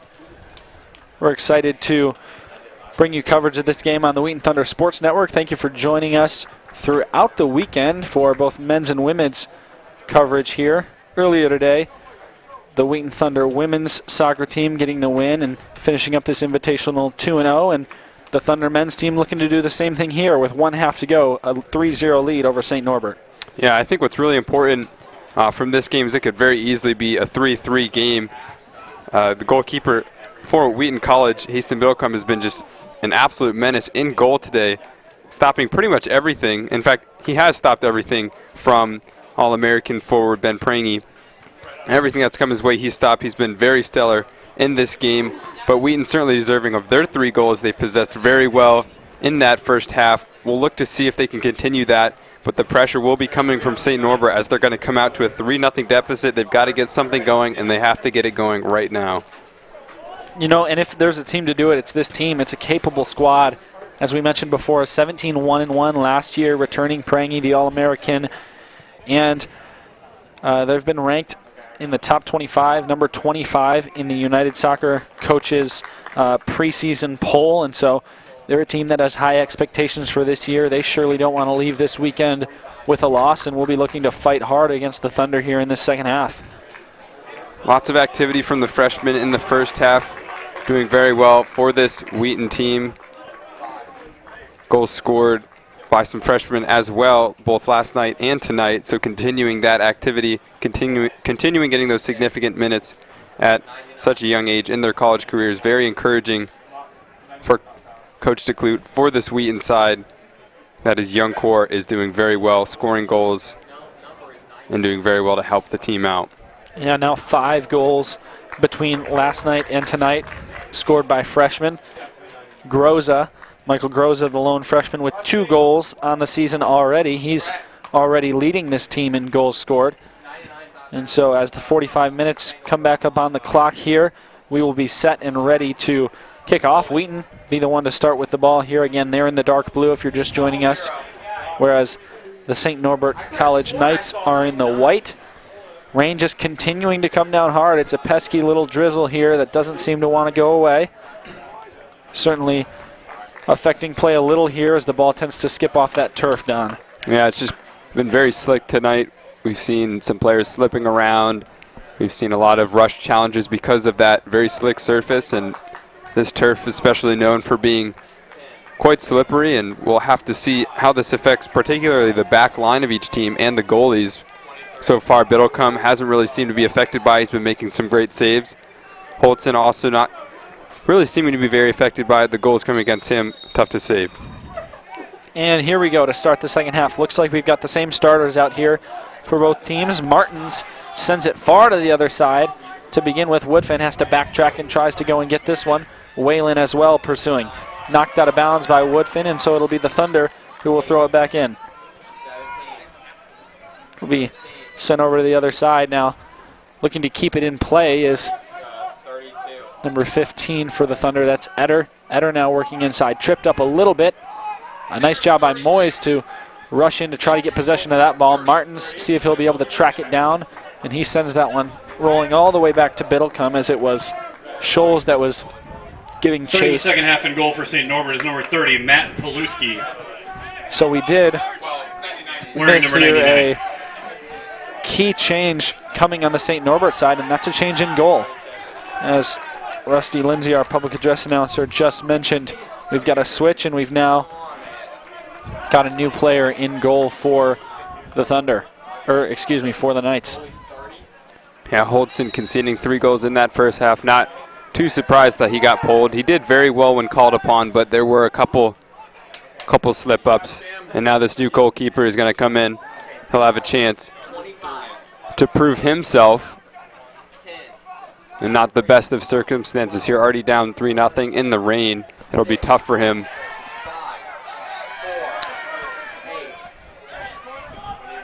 And so Now we see a lot of shouting going on and a lot of things happening here, but it'll all end up to be a goal kick for the new goalkeeper, Paluski.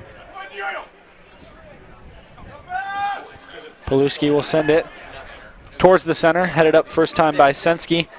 Eder there, and now we see a foul as it looks like it's number 12, Diorio, who a little slow to come away from that contest.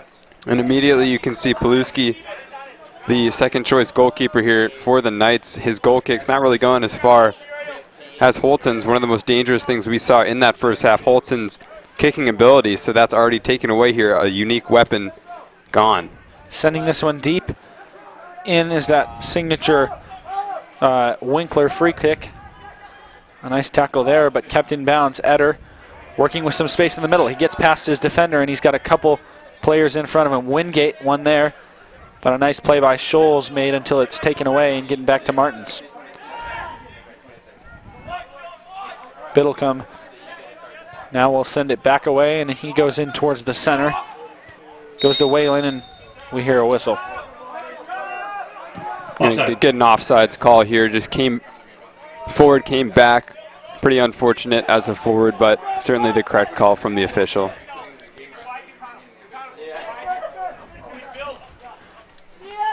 Free kick here. Winkler will be the one to take it.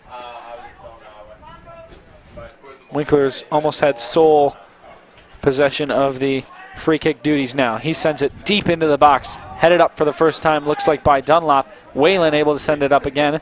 Now Wingate trying to clear it, whiffs on the kick there, and now Prangy's going to spring towards the goal. A great defensive move by Moyes, and then headed out. Great job by Dunlop to clear that one out as Biddlecombe was attempting to recover. Yeah, really good chance there for Prangy, but even better defense as the ball's finally cleared away. D'Argento now not able to control it as it goes back to Gaetano on this side. And that one's just sent and will skip out of bounds as Gaetano tried to get that one up to Scholes.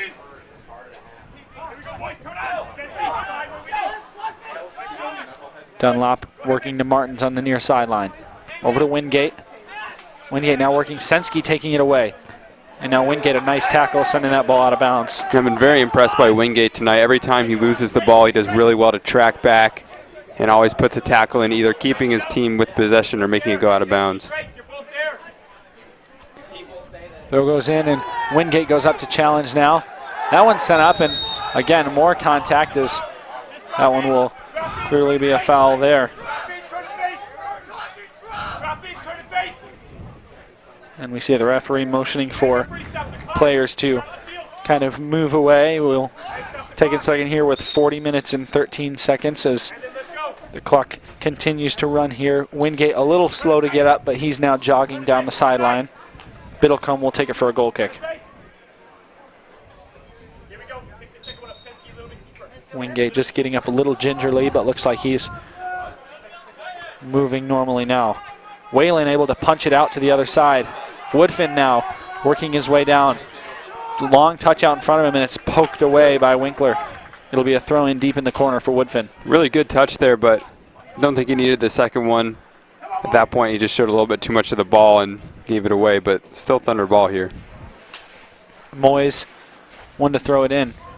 Wants to get it in there, and he does to Spikiotis, and that one will just be wide. Actually looks like that was Dunlop, excuse me. Now we'll see a goal kick here from Paluski. We'll see again, he sets this one down, you mentioned before, but Holtzen just sent these long booming kicks well past the center line. We'll see what Paluski does here. Maybe a little different strategy. And yeah, this one punched out will fall just short or just around the center line. Passed up ahead by D'Argento, knocked away there.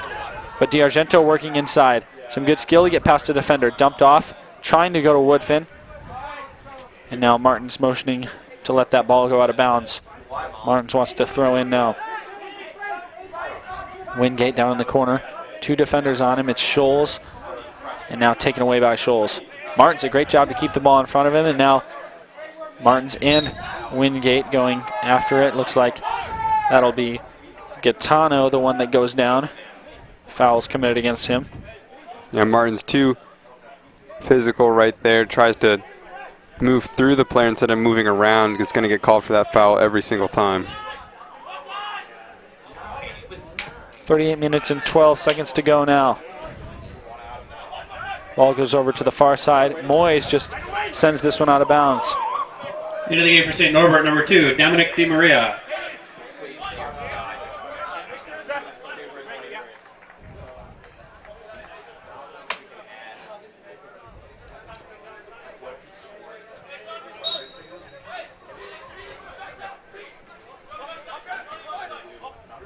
Gaetano tries to throw this one into the corner, goes back out towards midfield. Now, looks like it's Woodfin there, wants to punch it up ahead to Sapikiotis. We'll see if he can track it down before the end line. He does and corrals it. A nice cross inside, and there's not anyone there to pick it up until Eder sends one down low along the ground to Woodfin. Really good effort there on the outside. Always a tough shot. Couldn't quite get it out from under him. Wasn't really able to open his hits up, but got good power behind it. Just not really enough direction. Is going to go out for a goal kick. Paluski will take another one with about 8 minutes gone in this second half. St. Norbert not yet able to get a scoring chance here, as they'll need to continue to pressure if they want to make something happen with this 3-goal deficit. A foul there called, and I think it was Ryan Melgar, the one who was the recipient of that.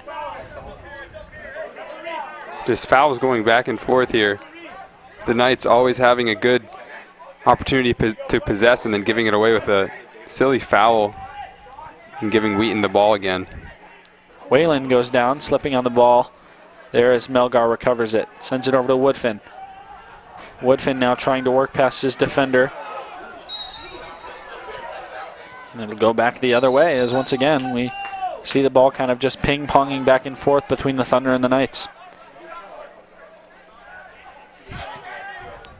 This one goes deep, and looks like it was number 10, Prangy, that got ahead on that one.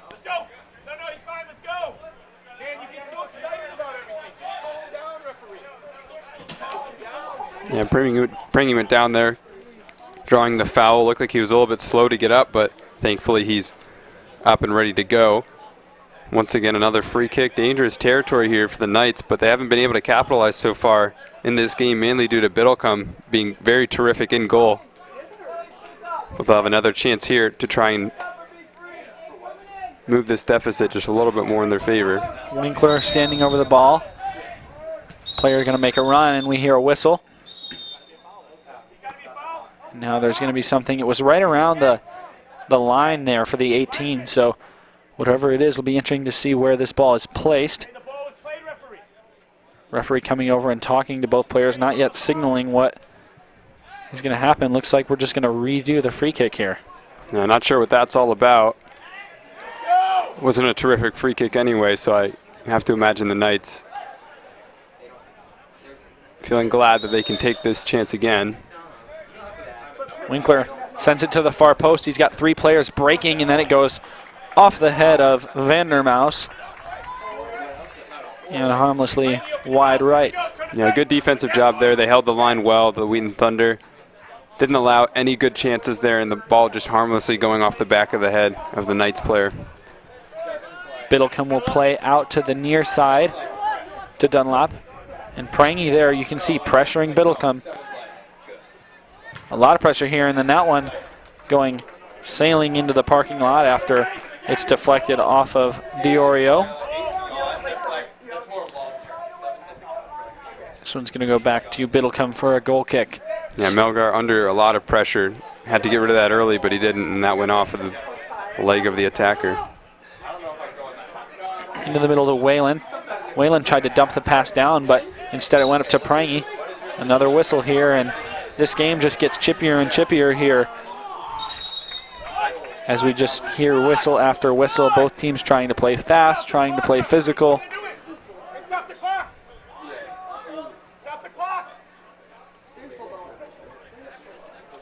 .34 minutes and 11 seconds to go. We'll get a new ball in here, and Winkler setting up for another free kick.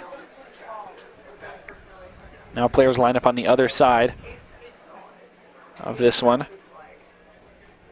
Interested to see, he's gone far post a couple times. Want to see if he bends this one over from right to left while a couple of his players make a run towards that far post. And that is what he does. Prangy there. Some of the Thunder players wanted a handball, but it was not awarded. Wingate, a nice job to deflect that ball. He sends it out to the other side to Woodfin. Woodfin gets a nice touch on it. Wanted to lead it up to Sapikiotis, but a good job by Winkler to recover and get over there to stop the run. And that one, once again, knocked out by Diorio, so it'll be another throw in deep in Thunder territory. 33 minutes and 33 seconds to go in this one. Thunder with the 3-0 lead. In something here that could turn out to be a nice scoring position. Sapikiotis sends it inside. It's immediately taken out by Masello. And a good job coming in by the streaking Diorio, but a foul called, and the whistle continues to sound here throughout Joe Bean Stadium. Yeah, we'll look to see if the Knights can possess here. They've been really eager to get the ball up quickly without doing any of the little stuff in between, and then they often end up drawing a foul on Wheaton's own back line, giving the ball away. They're going to need to put the ball down, play to feet, maybe even play to Masello over here on the right-hand side as the right center back. And Winkler just opts to go right back over to Paluski. Now over on the far side, back to Winkler. Winkler sends it up ahead. He's got Prangy down there. Prangy doing a nice job of using his body to shield the defender. Martins flicks this one up in the air, as well as Eder. A couple times in a row, as now it comes down and look like it's going to be Gaetano who just sends that one out of bounds. Martin's trying to pass that one in quickly, but it went right to Masello. Sensky. Now there. Wingate wants to get it out to Woodfin. He's coming over from the other side of the field. Wants to get it into DiArgento. And then sent out. Looks like that one was last touched by Sapikiotis. Martins heads it up in the air. Whalen not able to get a great touch on it to get it to a player. Good takeaway by Martins there as DiArgento tries to come in and provide some defense. And let's see here who that'll be ruled to. You can hear Coach DeClute saying that he thought that one was out off of Gaetano, but it will stay with the Knights. Eder there punches that one off of Gaetano's leg, so the deflection will mean it goes back to the Thunder. Whalen into the center. Whalen rising up, coming down with the win on the 50-50 ball there over Demaria. Now pushed ahead. Prangy out in front, and Biddle comes sliding in and going to the ground there. Yeah, Biddlecombe has been a little bit at ease for these past couple minutes, but right there showing he's not complacent at all. Very quick to come off of his line, does really well to prevent any sort of attack from the Knights. Sapikiotis with the ball around midfield. Coming over to Dunlop. Dunlop now to Martins. Martins has some space in front of him. He's got Demaria coming in from the side, and that one's taken away by Diorio. Now the ball's over on the far side with Watska. Watska sends it through. He wanted to hit a cutting Scholes, but instead cleared out by a Thunder defender. Now we see DiArgento with a great spin move. Awesome skill there. Punching it up ahead, trying to find Wingate, but he's bumped a little bit off of his run and not able to finish that one. Really encouraging from the freshman DiArgento that he has the confidence to pull off that roulette spin move. And he did one of those earlier on in the game. A lot of class from these freshmen. Seth Bolt for Wheaton, number 14, Michael Groza, and number 37, Ben Ferrero. We see Ferraro and Groza enter for the Thunder, and then Bolt for the Knights. Bolt scored the 2 goals in yesterday's game against Elmhurst.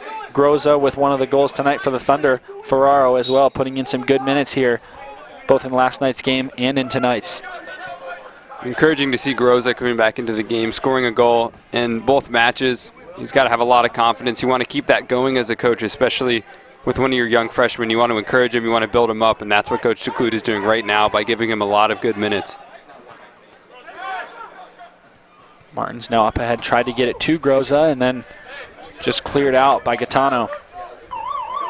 More substitutes coming in. Into the game for Wheaton, number 24, Silas Galval, and number 29, Stafford Dowling. We see Dowling and Galval enter, so that similar group that we saw check in during the first half is still in there now. Woodfin and Sapikiotis will step out, so it's that freshman core of Groza and Etter, as well as Galval, Dowling, all on the field.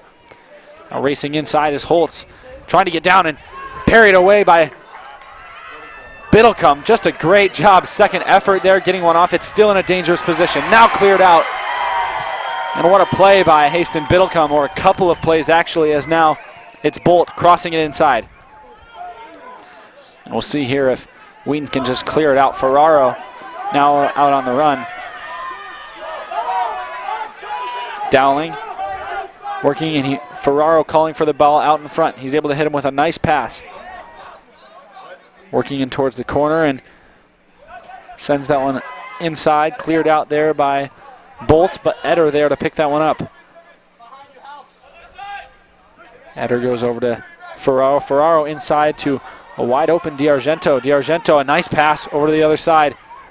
Now it's Galval who goes down inside the box. And there's the whistle. Really, really silly foul there to give away. You'll see it on the replay. Quick shifty move, pulls it back inside, and then just he keeps his leg there. The Knights defender doesn't really even try to put in a tackle, but just the fact that his leg is still there, he was duped on the earlier move. His leg just catches the Wheaton player, and now a penalty for Wheaton, and obviously you can't really get a better chance than this as a soccer player to score a goal. See if we can talk quickly about Biddlecombe's 2 saves on the previous possession. Able to get in front and sit down and use his body, and then on the second one with the second effort able to get up and parry it away with the arm. It's Dowling here for the penalty kick. And he goes right to the center. Another goal, another freshman. And the Thunder take the 4-0 lead. Yeah, it just goes right down the middle. One might call that not the most terrific penalty, but if it goes in, it must have been a good penalty. You'll see right here. Lots of power behind it. Straight down the middle, goalkeeper moving a little bit too early there. And that one's going to go in. Very, very encouraging to see the confidence of this young player, this freshman electing to take that penalty. You don't see that every day. Often you see your upperclassmen, you see your captains wanting to take the penalty, but right here you have a freshman who had a lot of class, had a lot of confidence, stood up and took that penalty and buried it. 4-0 now. And now we see that ball coming back into the back line, and now Wheaton's the one that's approaching with some urgency. Taken away by Dowling, and now he's got Groza in front of him looking to make a run, as well as Ferraro. He'll cross it inside. Oh, and D'Argento lined that one up and just couldn't get a square foot on it. Moyes goes down. He's trying to stick with the ball here, as looks like that'll be booted off to the sideline by Winkler, so a throw in here, and Thunder looking to stay aggressive immediately after another goal. Yeah, that was a tough shot there from Groza, but he did well to at least try not blast it over. He tried to keep it low, but just opened up a little bit too much. Goes inside the box to Dowling. Dowling goes back out, wants to cross it inside.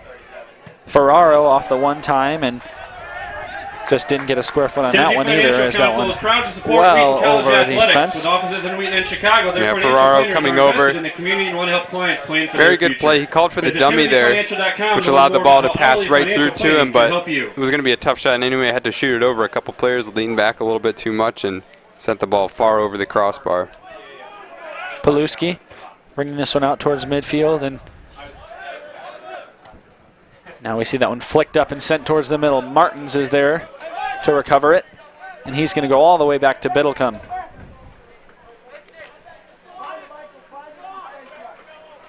Biddlecombe goes over to the other side and now sent towards the middle. D'Argento able to get a chest on it.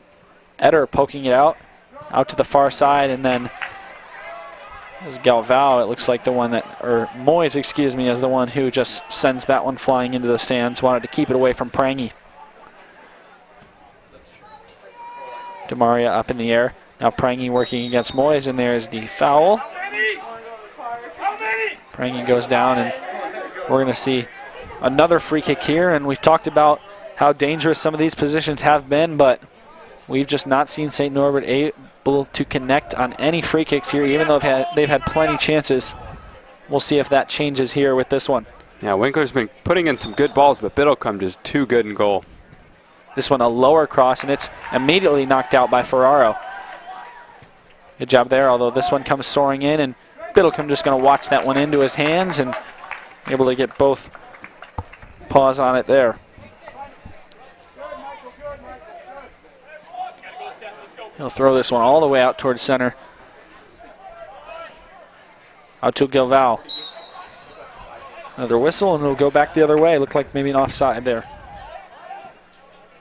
Yeah, just a bit unfortunate there. A bit of positive play for the Thunder to get called back. Not something that you want to see as an attacker.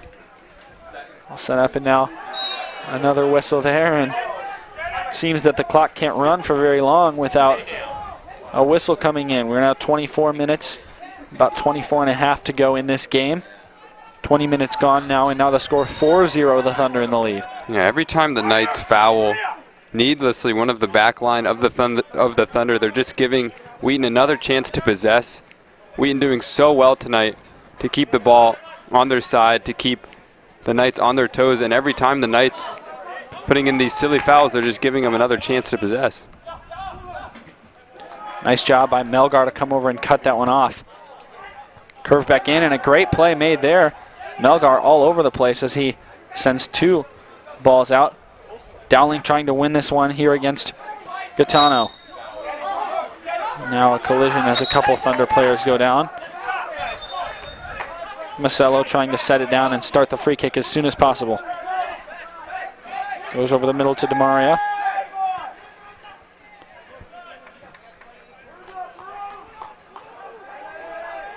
Moyes will send it to the middle. There's Dowling. Dowling wants to get it out ahead to Galval. Galval trying to track it down, but just not able to get there in time. Instead, it's Watska who sends it back to Paluski. This one sent towards the middle. Murdos. Bolt wins that one. Had much of a size advantage there over Martins, and now Melgar will just chip one up all the way over to Paluski. And we will have clock stop here for just a second, as looks like referee coming over to talk to A.J. Moyes. Yeah, it looked like he might have just taken something to the face. Injury His nose might be bleeding, not sure. Looks like he's okay. Just something that he does need to be taken out for when the referee stops the clock.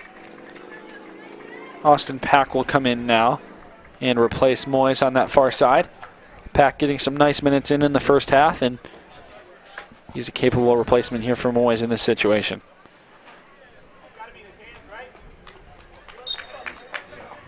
Why would you penalize us for stopping the play, referee? You got to get a clue, man. Referee, get a clue. Huh? Referee, get a clue.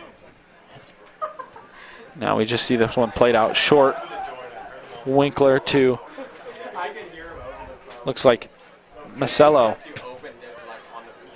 Tries to send this one here, and now it's going to be Scholes that's playing out to the far side. Scholes goes into the middle, tried to chip inside to DeMaria. Instead, Bolt, the one here that had to make that play. Martins setting it up. D'Argento coming there. Macello working past, bringing it up past midfield. And again, tried to fit a pass inside to Scholes. Great job there by Ferraro. And now that one goes off.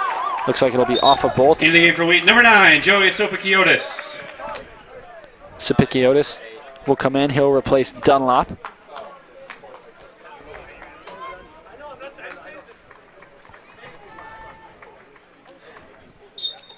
So it'll be a throw in here coming from Martins. Martins put this one up, but Macello able to step easily in front of Dowling. Deflected, and Martins will come down with it, winning that 50-50 ball. Still has possession as he comes over the middle to Ferraro. Some good footwork to get that pass off, and now Eder wants to go wide all the way out to Gilval. Pack will collect it after it was sent away by Watska. In towards the middle to Eder. Eder working up A couple dribbles towards the center line. Groza there, but he's not able to retain possession. And now Ferraro working. That'll go off of the side, and it'll be checking in for Wheaton, number 10, Jacob Kapitaniak. Michael Murdos that knocks that one out. Martins has played a lot today. He's been doing very well on this left-hand side. Lots of good battles for the sophomore. Ball going back to Sapikiotis there. And Sapikiotis will work it easily up the right side. Galval going back over to Pack. Sapikiotis will work it all the way back to Biddlecombe. Coming down on just about 20 minutes to go in this game. 25 gone in the second half. And now Martin's up ahead. He has Groza on his left. He's working in, sends a cross up ahead to Kapitaniak, but not able to control that one. Pack does a nice job of getting in front and keeping the ball in the final third. Galval working in the corner against a couple defenders, and now we see another whistle. And Don, really with about 20 to go now, we really do need to see St. Norbert just start to make some aggressive plays and make some runs toward the goal. All of these fouls I don't think are going in their favor, as it just contributes to more and more stoppage of play and not able to get into a rhythm of sending some long passes out and trying to get Prangy the ball. That's not been something they've been able to do at all in this second half. Well, I think it's very dangerous for a team like St. Norbert. They have a player that's world-class like Ben Prangy, but it can make it almost too easy to just try and send the ball up to him. He obviously can get it a lot of the time, but every time they miss him, every time they send it too far and end up fouling, that's giving Wheaton the possession of the ball. And we've seen that Wheaton takes 1 minute, half a minute at a time to possess the ball. That's time off the clock. St. Norbert down 4-0 in this game. They can't keep sending the ball up and risking that loss of possession, or else this game is going to end 4-0. Sapikiotis tracking it down. Winkler there providing some defense. Comes all the way back to Melgar, who will go over to Biddlecombe now. Biddlecombe back into the corner to Sapikiotis, and this back line really working as a cohesive unit throughout the game tonight. Backing up Biddlecombe when there's been times that he's had to step out of the net, and really just working as a great combination with Haston. Melgar there, not letting the ball get behind him as he gets it out to Ferraro. Ferraro has Dowling in front of him, trying to get the ball past Bolt. Gaetano working hard against Dowling, and the horn will sound as we see. Into the game for St. Norbert, number 17, Lucas Rojas, and number 23, Caden Etzel. For Wheaton, number 19, Wes Bavard. Bavard, the one to come in for the Thunder with 18:52 to go. He'll replace Martins, who, as you mentioned, Don, has had plenty of contributions to the game tonight, been all over the field for the Thunder. Yeah, certainly a much-deserved rest for Michael Martins, a player that you always see sprinting no matter what. He seems to have endless energy, so he'll head to the bench, get some water, get some rest. Macello working it up ahead. Now Prangy's got to run out front. Biddlecombe decides to retreat back, get back to his line, and it's a good decision there as his defenders are able to help him out. Melgar sending that one off the sideline. And very good to recognize the Wheaton back line, sending 3 defenders over to Prangy. You got to contain him even if he isn't in the best position to score. Sent up and out by Melgar, and now back up in the air by Bolt. Prangy right there, not able to get a feeling on that ball, and now a foul. And is that one inside the box there? I think so. I think the referee pointing to the spot there. Looked like during the clearance, a Wheaton player trying to clear the ball just caught Prangy in the stomach. Definitely a foul, definitely an unfortunate foul to concede, especially after Biddlecombe and the back line has been so rock solid today. Biddlecombe obviously making several key saves off of free kicks and off of the open run of play here, but a penalty kick coming up for the Knights. Prangy, of course, the one to take it for St. Norbert, and with a night like he's having tonight, Biddlecombe, I'm sure, welcoming the challenge here against the All-American.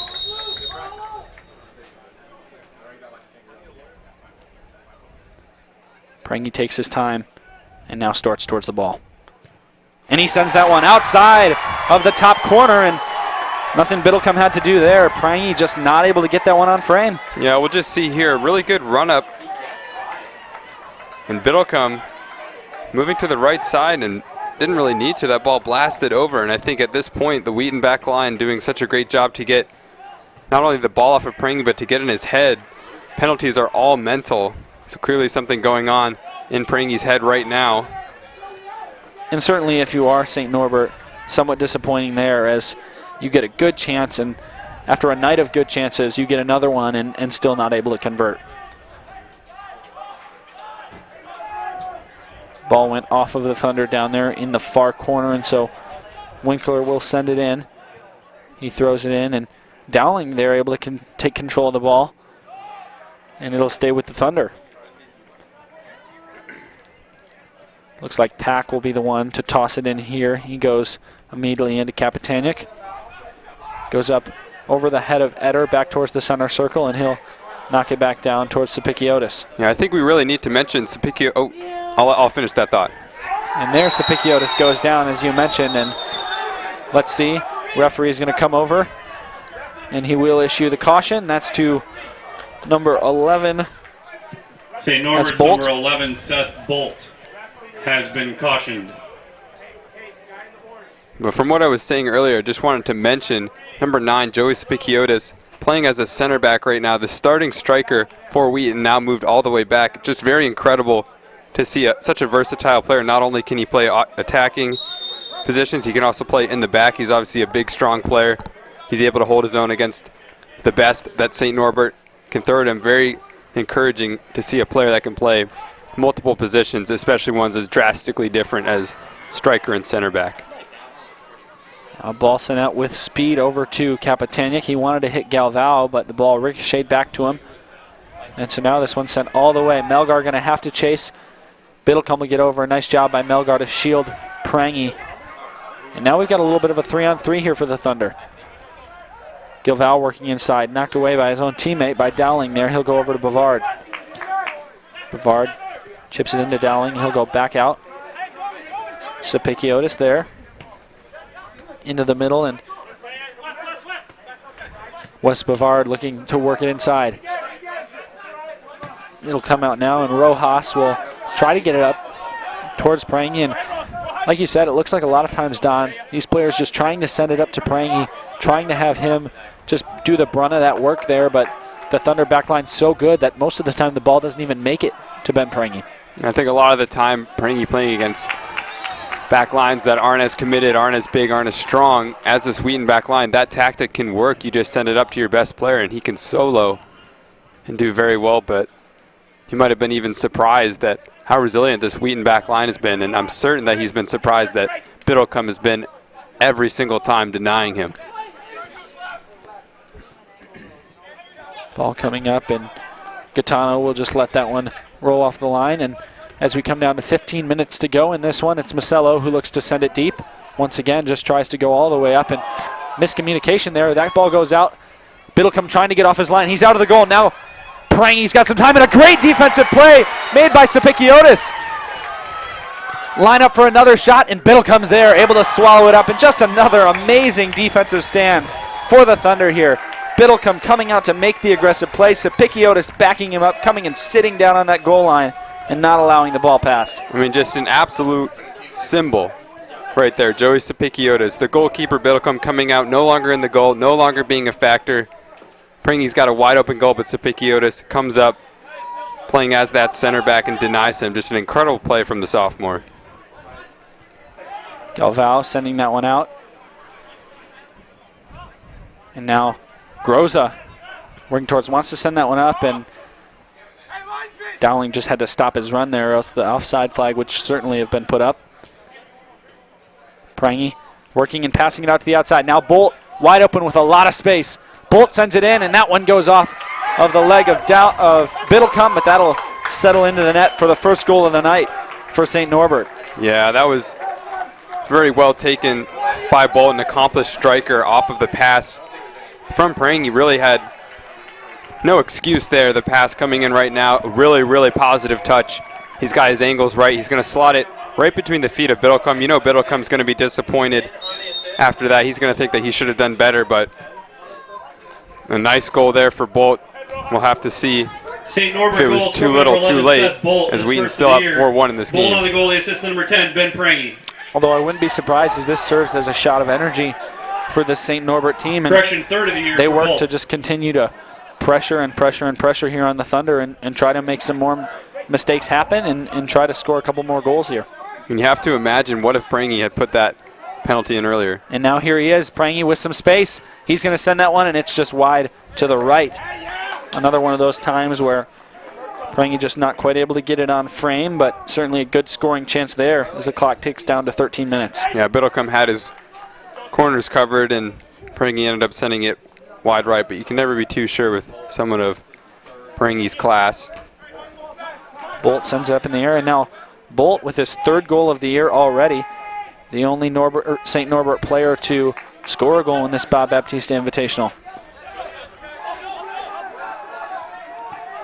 Bolt wants to send it up to get it to Prangy, but he just won't finish the run as Biddlecombe will be the one to get it down. He's going to pick it up here, and we'll see if he punts it away, and instead he'll just roll it out. Groza working into the middle. Going over to Bavard. Over to Eder. Eder will work over to Melgar now as the clock ticks down to 12. Back over to Sapikiotis.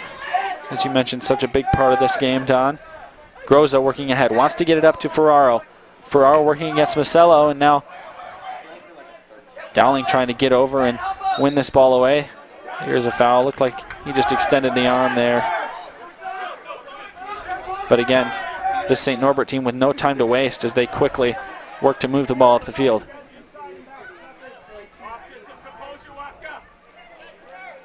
Melgar taps it back to Biddlecombe, who sends it out towards center.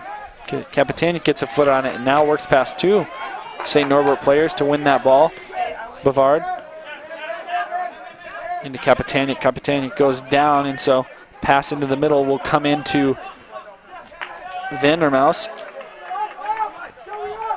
Eder working to his left. He's got Vandermouse right on his hip, along with Gaetano.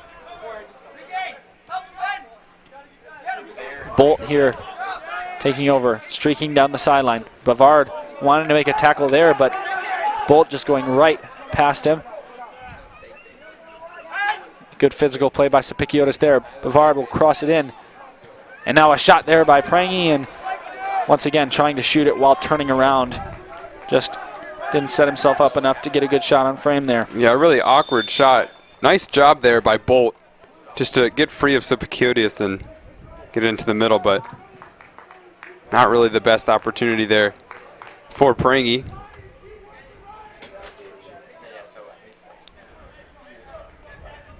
Now, Biddlecombe waiting. Injury substitution for this for one Wheaton is here number as 5, Michael Martins. Bevard is getting stretched. Bavard, excuse me, getting stretched here on the field. So we'll take a second here. Both Thunder players and Knights will head over to their sidelines and grab a little drink of water here with just about 10 minutes to go in this one. Bavard back up on his feet and will walk off under his own power. We will have a substitute come in. I believe Michael Martins checking back into the game, that left back spot. Bavard, a really good substitute in for him. Martins back into the game, the starter, to close this one out. Biddlecombe now with this one on the ground, looking to kick it away. Good crowd tonight at Joe Bean Stadium that has braved some of the elements. Pretty cool night tonight, although the rain has stopped. Galvao working against Winkler. Nice job there by Melgar, and he's going to come all the way up out of that back line.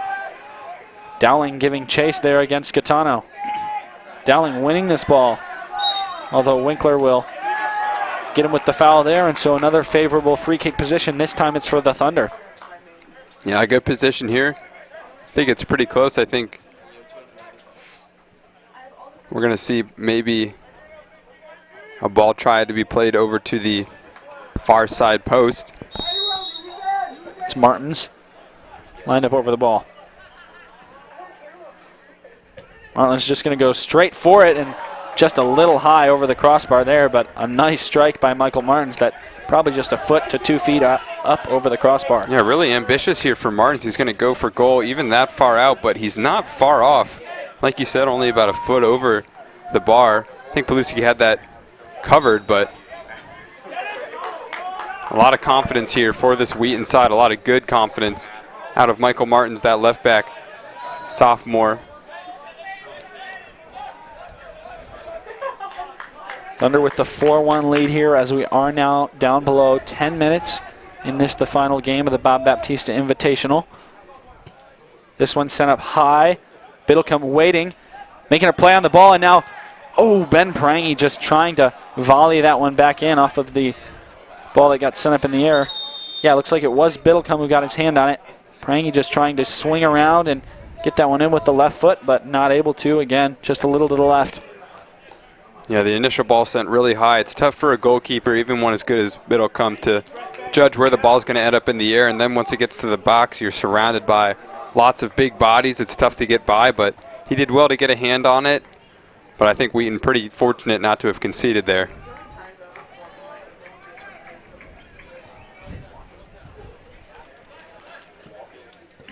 Biddlecombe now with it down on the ground, and Martins signaling that he's open here, and that's exactly where Biddlecombe will go. Bolt able to get over, though. Now it's Prangy with the ball. Nice job by Eder to get over, and he goes down as there's another whistle. Yeah, Eder, really a player that we haven't talked too much about tonight, but he's quietly played the entire game and been one of the best players for the Thunder tonight. Very consistent freshman, playing as that holding midfielder. We'll see what the Thunder's strategy is for these last 8 minutes or so, as that back line of Sapikiotis and of Melgar, all along with working back to Biddlecombe. Very comfortable handling the ball here tonight.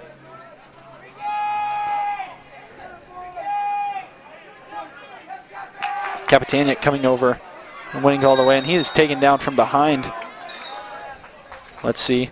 Referee walking over. Looks like he just wanted to check on Kapitaniak, wondering if he maybe was going to go over and offer up another caution for the St. Norbert side. Yeah, lazy foul committed and an unfortunate handball. Now Marcelo playing this one up towards the 18. Melgar goes down. Ball kicked out. Pack will just clear this one all the way up towards midfield. Dowling there along with Winkler. Winkler the one to get the touch. Kapitaniak coming over and taking that one away. Kapitaniak trying to work back towards the middle. Now it's Groza. Foul as well. Looks like that was called back there when Kapitaniak went down. Maybe just a little bit of an advantage play there. Sapikiotis played a lot in the first half more up on the attacking side, and now he's been back on the back line, and you've already mentioned, Don, how instrumental he's been in this game tonight. Out towards Bolt, the lone goal scorer of the night for St. Norbert. Dowling not able to corral that one and get past two defenders. Gaetano to throw it in here. Yeah, freshman Dowling displaying a lot of strength there to keep the ball, but ran out of space in the end. Pack able to get over and stop what would have been a through ball up ahead to Etzel. Now whistle this time, it goes against Kapitaniak. Ball comes down to Bolt. Goes right past Martins, but Eder making a nice tackle. Getting over in a real clean play, just taking the ball right away from Bolt. Up ahead to Dowling. Dowling getting a touch. And now he's working there, working hard against Masello. Goes through the legs, and now Winkler has no choice but to send it out.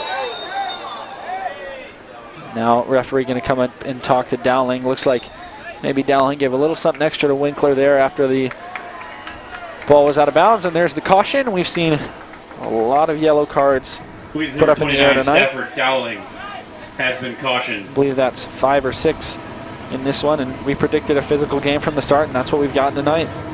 Yeah, pretty unfortunate yellow card to receive. A lot of referees will just speak to the Player let that one go on. Looked like that was just something that happened in the heat of the moment in the physical battle between Dulling and Masillo, but yellow card given to Dulling. Martin sends that one in, and looked like maybe Dowling wanted to make a play on it, but Paluski there to just swallow that one up as the clock passes the 6-minute threshold. Ball kicked out, and then that's just a pass that Masello wasn't able to make. Couldn't connect to the wide open bolt. Anything in for Wheaton, number 18, Alessandro D'Argento. D'Argento will check back in. Looks like he's going to replace Michael Groza. And the clock will run a little bit here, down to about 5.5 before this one gets thrown in. Ball goes immediately right to Gaetano, but Eder there able to pick it up after the touch by Gaetano. Over to Galval.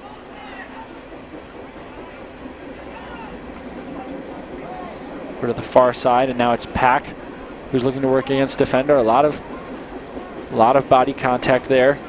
He'll just get it back out to D'Argento. D'Argento looking to work towards the middle, is tripped up, and now ball sent all the way back across the center line to Sapikiotis. He'll have to chase it down, and now he's just got plenty of room here to work and find a Thunder teammate to pass it to. He chooses Ferraro, and now Ferraro goes over to Martins and back into Eder in the middle. Great passing here from the Thunder. That one picked off and moved away there. Rojas trying to get it up ahead to Prangy, but Sapikiotis cuts that one off. Up ahead to Kapitanic. Now Kapitanic, tries to pass to Ferraro there, but a little miscommunication. Ferraro went in when Kapitanic wanted him to go out, and that ball's out of bounds. Doing really well to still possess, keep that composure late on in this game. It can get really chippy at this point, but Wheaton's still sticking to their game script. Very impressive to see, especially from such a young team. Bolt now wanting to get a throw in here. Trying to find someone to get to, and he'll opt to go very long out to Prangy, but Martin's able to get the first. And then a whistle by the referee will mean the ball goes back to the Thunder. And Martin's using his body very well there to shield, draw the foul, and now play out of the back. D'Argento, who just checked back in, working along the middle. And that one will go against D'Argento, trying to make a play on the ball with Masello. Breaking down the middle was Van der Roos. He'll go out to the far side. And that one's deflected off of Galval, and so Etzel wins that little battle there. Galval keeps it inbounds, but it deflects immediately off of a Knights player. Ball working inside, and now you see a foul call. Let's see where this is going to be at. Just right outside the 18. Looks like it, and you can hear St. Norbert coach say that it's got to be shot. And at this point in the game, 4-1 lead for the Thunder with just about 3 left. I would agree with that. A 3-man wall set up in front. And this is as dangerous position as any for a free kick. He can curl this one in far post. He can go sneaky, go into the near post. He's got a lot of options to go for goal here. And that one is just high, sails over the crossbar, and not able to connect on that one. Looks like you're right. He wanted to curl that one and maybe go far post, I think, and just a little high. Yeah, it's always a tough gamble to figure out how much power you got to put on it. You don't want to leave too little on it and then hit the wall, but at the same time, right there, sending it over, also not what you want to do. Ball goes back to Sapikiotis. Sapikiotis over to Kapitanic. Martins through to Ferraro. Stopped there by Masello. And you could see easily there Ferraro getting a hand there, and now referee coming over to break anything up that may happen, and Martin's being led away, and now we hear some shouting, and things are going to escalate here as even coaches coming over to do a little bit of yelling. Referee's going to have to sort this one out, so he's going to bring players up back over the ball, and he'll have to make a decision here as to what he wants to do with 1:56 to go. Yeah, referee been very involved in the game, trying to keep it as light as possible, trying to make sure that The smallest infringement doesn't go, but in the end, this game devolving into... And that's a player from the bench that's going to get the yellow.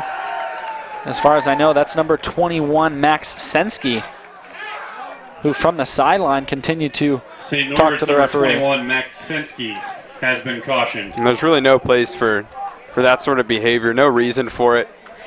All you're doing is just stopping the game from continuing right now. Your team has the ball. There's no reason to be jawing off from the sideline. Winkler will be the one here with 1:56 to go. He's going to keep this one low. D'Argento going to cut it off, and now Dowling and D'Argento with space. D'Argento, a nice fake there. Able to work Eder, picking it up and going back over to Galvao on the other side. Galvao trying to get it inside to Ferraro, but just not quite enough time for him to track that ball down before it goes off the end line. Into the inning for Wheaton, number 12, Christian Holland. Christian Holland will come in, another freshman. He got some time last night and is replacing Eder, who, as you've said, has been a very steady player all throughout the night for the Thunder. Yeah, Holland certainly capable. Really good to see him getting some minutes in crunch time here, playing in that role that Eder had, that holding midfielder role. He's very good passer. Decent defender, though he gave away the foul there.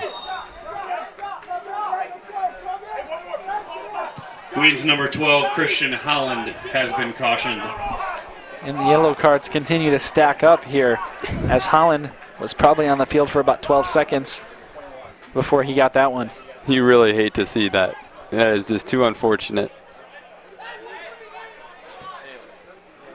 Although, as you said, the word caution working here, as no player has been caught as a repeat offender.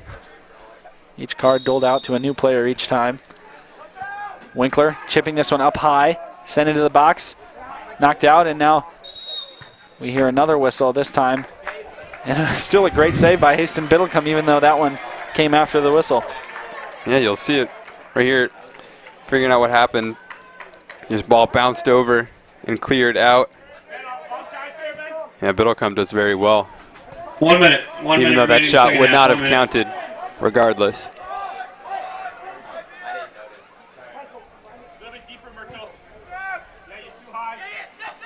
All coming to Dowling. Dowling flicks it over, and then Ferraro gets a piece of it as well.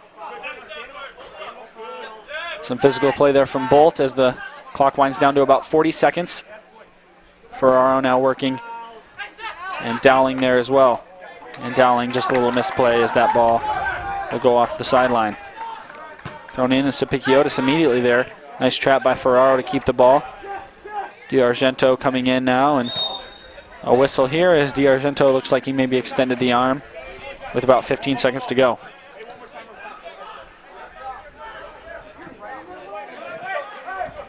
Ten, 9, 8, 7.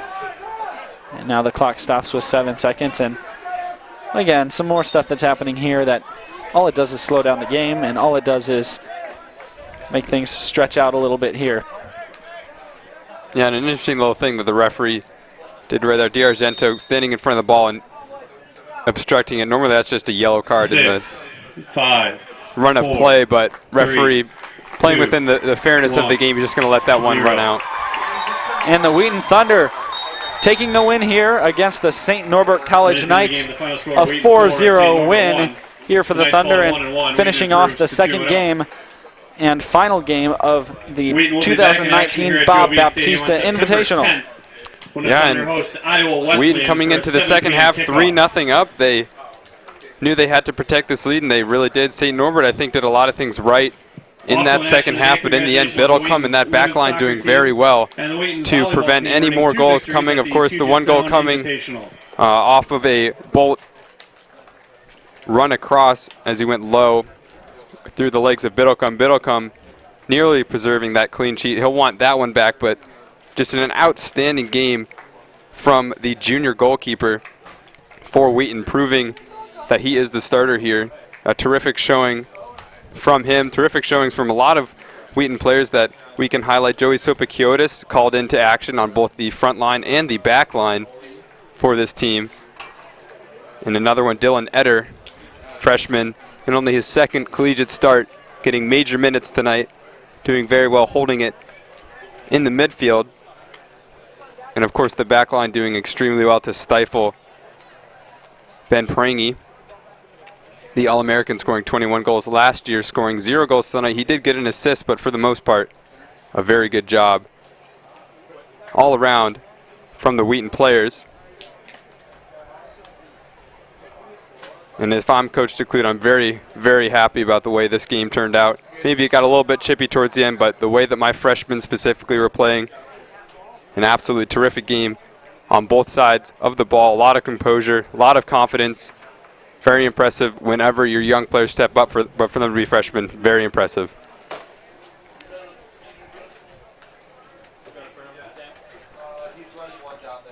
And just a terrific showing again from lots of the players here.